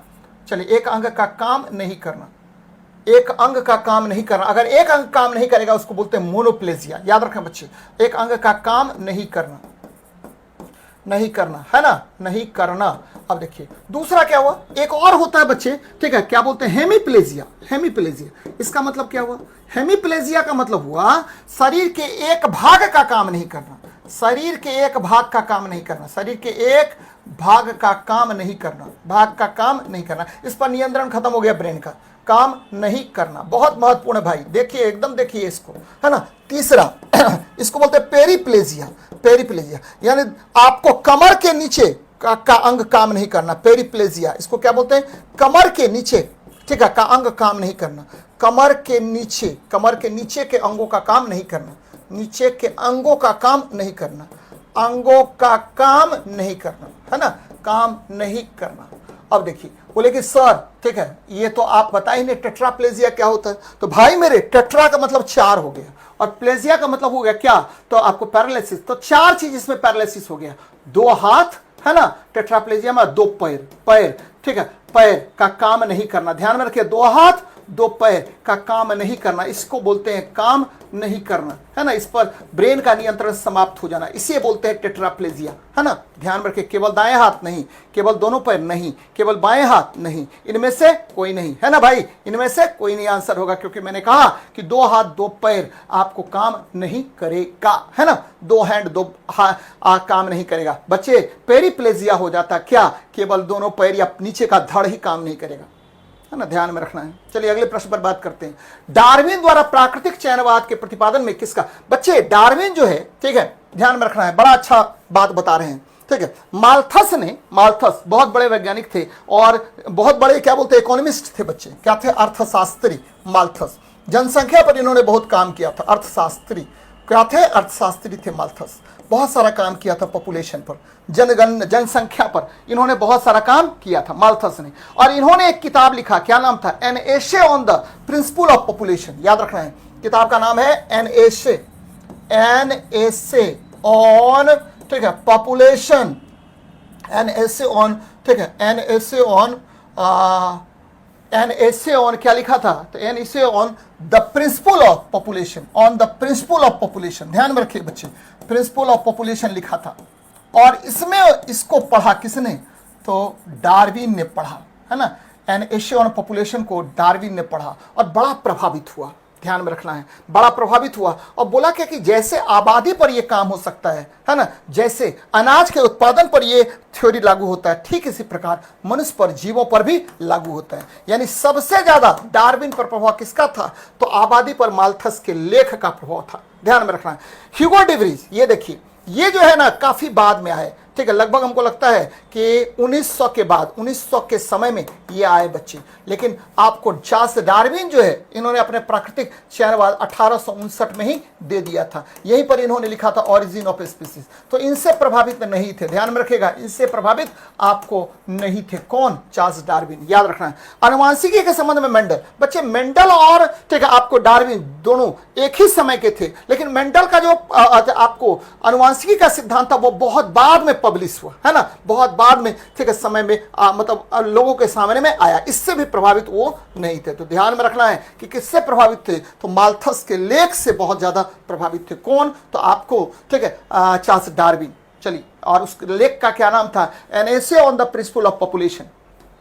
चलिए नेक्स्ट देखते हैं, न्यूक्लिक अम्ल का आधारिक एकक क्या है। तो न्यूक्लिक अम्ल किसका बना होता है भाई मेरे, एकदम ध्यान में रखिएगा। न्यूक्लिक एसिड जो है यह किसका बना होता है, तो भाई याद रखना, यह बना होता है फॉस्फोरिक एसिड, फॉस्फोरिक एसिड का बना होता है। और किसका बना होता है भाई, इसमें होता है नाइट्रोजनस बेस, नाइट्रोजनी क्षारक होता है। कई बार मैंने ये पढ़ाया आपको, नाइट्रोजनस बेस होता है, नाइट्रोजनी क्षारक होता है। और क्या होता है भाई मेरे, इसमें होता है, ध्यान में रखिएगा, इसमें नाइट्रोजनस बेस होता है। और ठीक है, इसमें एक और चीज होता है फॉस्फोरिक एसिड, एक राइबोज शुगर होता है, deoxy ribose sugar, deoxy ribose sugar होता है। ये तीन चीज मिल करके आपको क्या बनाता है, तो आपके डीएनए का निर्माण करता है। ध्यान में रखिएगा, न्यूक्लिक एसिड का निर्माण करता है ना। ये तीन चीज मिला होता है। अब अगर न्यूक्लिक एसिड, याद रखना, अगर न्यूक्लिक अम्ल क्या है, डीएनए है, हाँ डीएनए है, तो आपको पता होनी चाहिए कि नाइट्रोजनस बेस में आपको क्या होता है, एडेनिन, ग्वानिन, थाइमिन और साइटोसिन, एजीटीसी होता है ना। अगर आपको न्यूक्लिक एसिड आरएनए है तो इसमें क्या होगा, तो भाई इसमें शुगर होगा, डीऑक्सी राइबोज, है ना, डीऑक्सी राइबोज शुगर होगा, है ना। अगर आरएनए है तो इसमें क्या होगा, तो आपको पता है न्यूक्लिक बेस में, ठीक है, थाइमिन नहीं पाया जाएगा। और आपको नाइट्रोजनस बेस में क्या होगा, एडेनिन और ग्वानिन, और क्या होगा, थाइमिन के जगह पर यूरेसिल आ गया और साइटोसिन आ गया। ध्यान में रखना भाई मेरा। और इसमें शुगर क्या होगा, तो राइबोज शुगर होगा। ध्यान में रखिएगा कि चाहे राइबोज शुगर हो या डीऑक्सी राइबोज शुगर हो, दोनों क्या है, तो दोनों जो है वो आपको पेंटोज शुगर है। ध्यान में रखना है, दोनों, ठीक है, 5 कार्बन के शुगर होते हैं, जिसको आपको क्या कहते हैं, पेंटोज शुगर कहा जाता है। तो इसमें न्यूक्लियोटाइड, याद रखना बच्चे, एक आधारी एकक क्या होता है, तो न्यूक्लियोटाइड, ठीक है, न्यूक्लियोसाइड और न्यूक्लियोइड। अब देखिए, है ना, प्रश्न क्या होता है बच्चे, अगर न्यूक्लियोसाइड की बात कर रहे हैं, न्यूक्लियोसाइड ये किसका बना होता है, तो भाई मेरे दो चीज याद रखना है, क्या, अगर नाइट्रोजनस बेस, है ना, नाइट्रोजनस बेस और शुगर मिला देंगे तो ये बन जाता है न्यूक्लियोसाइड। इसमें फॉस्फोरिक एसिड नहीं होता है। एक्चुअली न्यूक्लिक अम्ल क्या है, न्यूक्लियोटाइड होता है। याद रखना है, न्यूक्लिक अम्ल को आप पॉलीन्यूक्लियोटाइड भी कहते हैं, पॉलीन्यूक्लियोटाइड भी कहते हैं। तो बड़ा अच्छा सवाल है, ध्यान में रखिएगा, पॉलीन्यूक्लियोटाइड कहते हैं, है ना। और न्यूक्लियोसाइड क्या हो भाई मेरे, तो न्यूक्लियोसाइड होगा कि इसमें नाइट्रोजनस बेस और शुगर अगर मिलता है तो उसको न्यूक्लियोसाइड बोलते हैं। और जब न्यूक्लियोसाइड में आपको फॉस्फोरिक एसिड डाल देते हैं, ध्यान में रखिए बच्चे, फॉस्फोरिक एसिड डाल देते हैं तो ये क्या बन जाता है, तो न्यूक्लियोटाइड का निर्माण कर लेता है। तो ये याद रखना है आपको, बराबर आपसे क्वेश्चन यहां पर पूछेगा, है ना, कि न्यूक्लियोसाइड क्या होता है और न्यूक्लियोसाइड में क्या मिलाने पर आपको, ठीक है, न्यूक्लियोटाइड बनता है। तो ध्यान में रखिए भाई मेरे, न्यूक्लियोसाइड में आप मिला देते हैं क्या, फॉस्फोरिक एसिड, तो आपको न्यूक्लियोटाइड बन जाता है। अब आपके दिमाग में चलो सर न्यूक्लियोटाइड क्या है, तो बच्चे आपको पता है प्रोकैरियोटिक सेल्स में क्या होता है कि नाभिक, देखिए नाभिक में, नाभिक पूर्ण रूप से विकसित नहीं होता है, उसे ही क्या कहते हैं, तो न्यूक्लियोइड कहते हैं। तो ये ध्यान में रखनी चाहिए, बड़ा अच्छा सवाल है। अगले प्रश्न पर बात करते हैं। कहा मानव गुर्दे की कोशिकाओं में लिंग गुणसूत्र की संख्या कितनी होती है। भाई मेरे आपको पता है कि मानव गुणसूत्र में 22 प्लस XX, है ना, ये 22 जोड़ा है प्लस XX, है ना, ये हो गया महिला में होगा, है ना, महिला में ये देखिए XX, यानी दो जोड़ा, एक जोड़ा क्या है, लिंग गुणसूत्र है, 22 जोड़ा है ना, ये देखिए। और क्या हुआ, पुरुष में आ जाइए XY, ये पुरुष हो गया, तो पुरुष में भी एक जोड़ा लिंग गुणसूत्र है। तो भाई मेरे एक जोड़ा लिंग गुणसूत्र होता है, एक जोड़ा लिंग गुणसूत्र होता है ना। आसान प्रश्न है। चलिए, लिंग गुणसूत्र केवल यही है भाई, ये क्या है, ऑटोसोम्स है, इसको बोलते हैं एलोसोम्स, याद रखना है। ये जो है इसको क्या बोलेंगे, 22 जोड़ा को, इसको बोलते हैं ऑटोसोम्स, ऑटोसोम्स कहा जाता है। और लिंग गुणसूत्र को क्या कहा जाता है, तो भाई मेरे इसको एलोसोम्स कहा जाता है, एलोसोम्स कहते हैं। तो ये भी ध्यान में रखनी चाहिए। चलिए अगले प्रश्न पर बात करते हैं। कह रहा हाथी पांव रोग किसके द्वारा होता है, तो भाई मेरे एस्केरिस लुम्ब्रियोकाइड्स के द्वारा क्या होगा, तो याद रखना एस्केरिसिस छोटी आंत का संक्रमण होता है, छोटी आंत का संक्रमण। आपका स्मॉल इंटेस्टाइन क्या होगा, संक्रमित हो जाएगा, छोटी आंत का संक्रमण होता है, जिसको क्या कहते हैं, तो एस्केरिस कहा जाता है, एस्केरिस कहा जाता है, एस्केरिस कहते हैं। और एंटमीबा हिस्टोलिका, मैंने कहा इससे पेचिस रोग होता है, पेचिस, है ना, पेचिस रोग होगा, है ना, जिसको अमीबिएसिस कहा जाता है, अमीबिएसिस कहा जाता है। और ये प्रोटोजोआ के कारण होता है, ध्यान में रखिएगा। और वो ये एस्केरिस क्या है बच्चे, तो गोल कृमि है, याद रखना, गोल राउंड वर्म है, राउंड वर्म होता है एस्केरिसिस, राउंड वर्म। और ये देखिए वॉचेरिया ब्रोनकप्टी, ये क्या होगा, तो भाई मेरे वॉचेरिया ब्रोनकप्टी जो है, याद रखना है कि ये आपको, ठीक है, क्या है, तो ये लिस्मिनिसिस रोग होता है, लिस्मियनिसिस रोग होता है, ध्यान में रखिएगा, मियनिसिस रोग होता है। और इसी को हाथी पांव कहा जाता है, हाथी पांव या एलिफेंटिएटिस कहते हैं। तो वॉचेरिया ब्रोनकप्टी की वजह से हाथी पांव रोग होगा।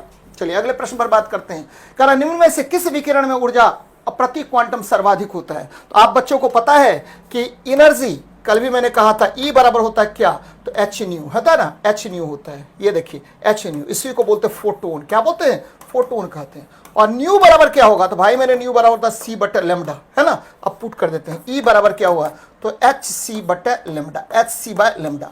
अब देखिए जिसका तरंग दैर्ध्य अधिक, है ना, जिसका तरंग दैर्ध्य अधिक उसकी ऊर्जा कम, और जिसका तरंग दैर्ध्य, याद रखना, जिसका तरंग दैर्ध्य अधिक उसकी ऊर्जा कम, है ना, जिसका तरंग दैर्ध्य कम, है ना, उसकी ऊर्जा अधिक। अब देखिए इसमें कर लेते हैं भाई मेरे, ये नैनोमीटर है, तो इसका जो 320 और 400 नैनोमीटर है, ये तरंग दैर्ध्य ज्यादा है तो ऊर्जा क्या होगा, कम, तरंग दैर्ध्य ज्यादा तो ऊर्जा क्या होगा, कम होगा, है ना। 280 320, है ना। यहाँ देखिए ये भी तरंग दैर्ध्य ज्यादा है तो ऊर्जा क्या होगा, कम होगा। और इसमें ध्यान में रखना है, इसमें देखिए क्या होगा, तो भाई मेरे यहाँ देखिए तरंग दैर्ध्य कम है तो ऊर्जा क्या होगा, सबसे ज्यादा होगा। तो आंसर क्या होगा, बी नंबर होगा। याद रखना है energy inversely proportional to 1 by wavelength होता है ना। इसको भी ध्यान में रखिएगा तो तुरंत सवाल बन जाएगा। तो ये आज का सेशन है बच्चे, खूब अच्छे से मेहनत कीजिए और यकीन मानिए कि अगर अच्छे से, खूब अच्छे से मेहनत कर रहे हैं और जो मैं बता रहा हूं उसको नोट डाउन करेंगे तो सफलता तो मिलेगा ही मिलेगा, नहीं मिलने का प्रश्न ही नहीं उठता है। चलिए मिलते हैं नेक्स्ट सेशन में। जय हिंद, जय भारत।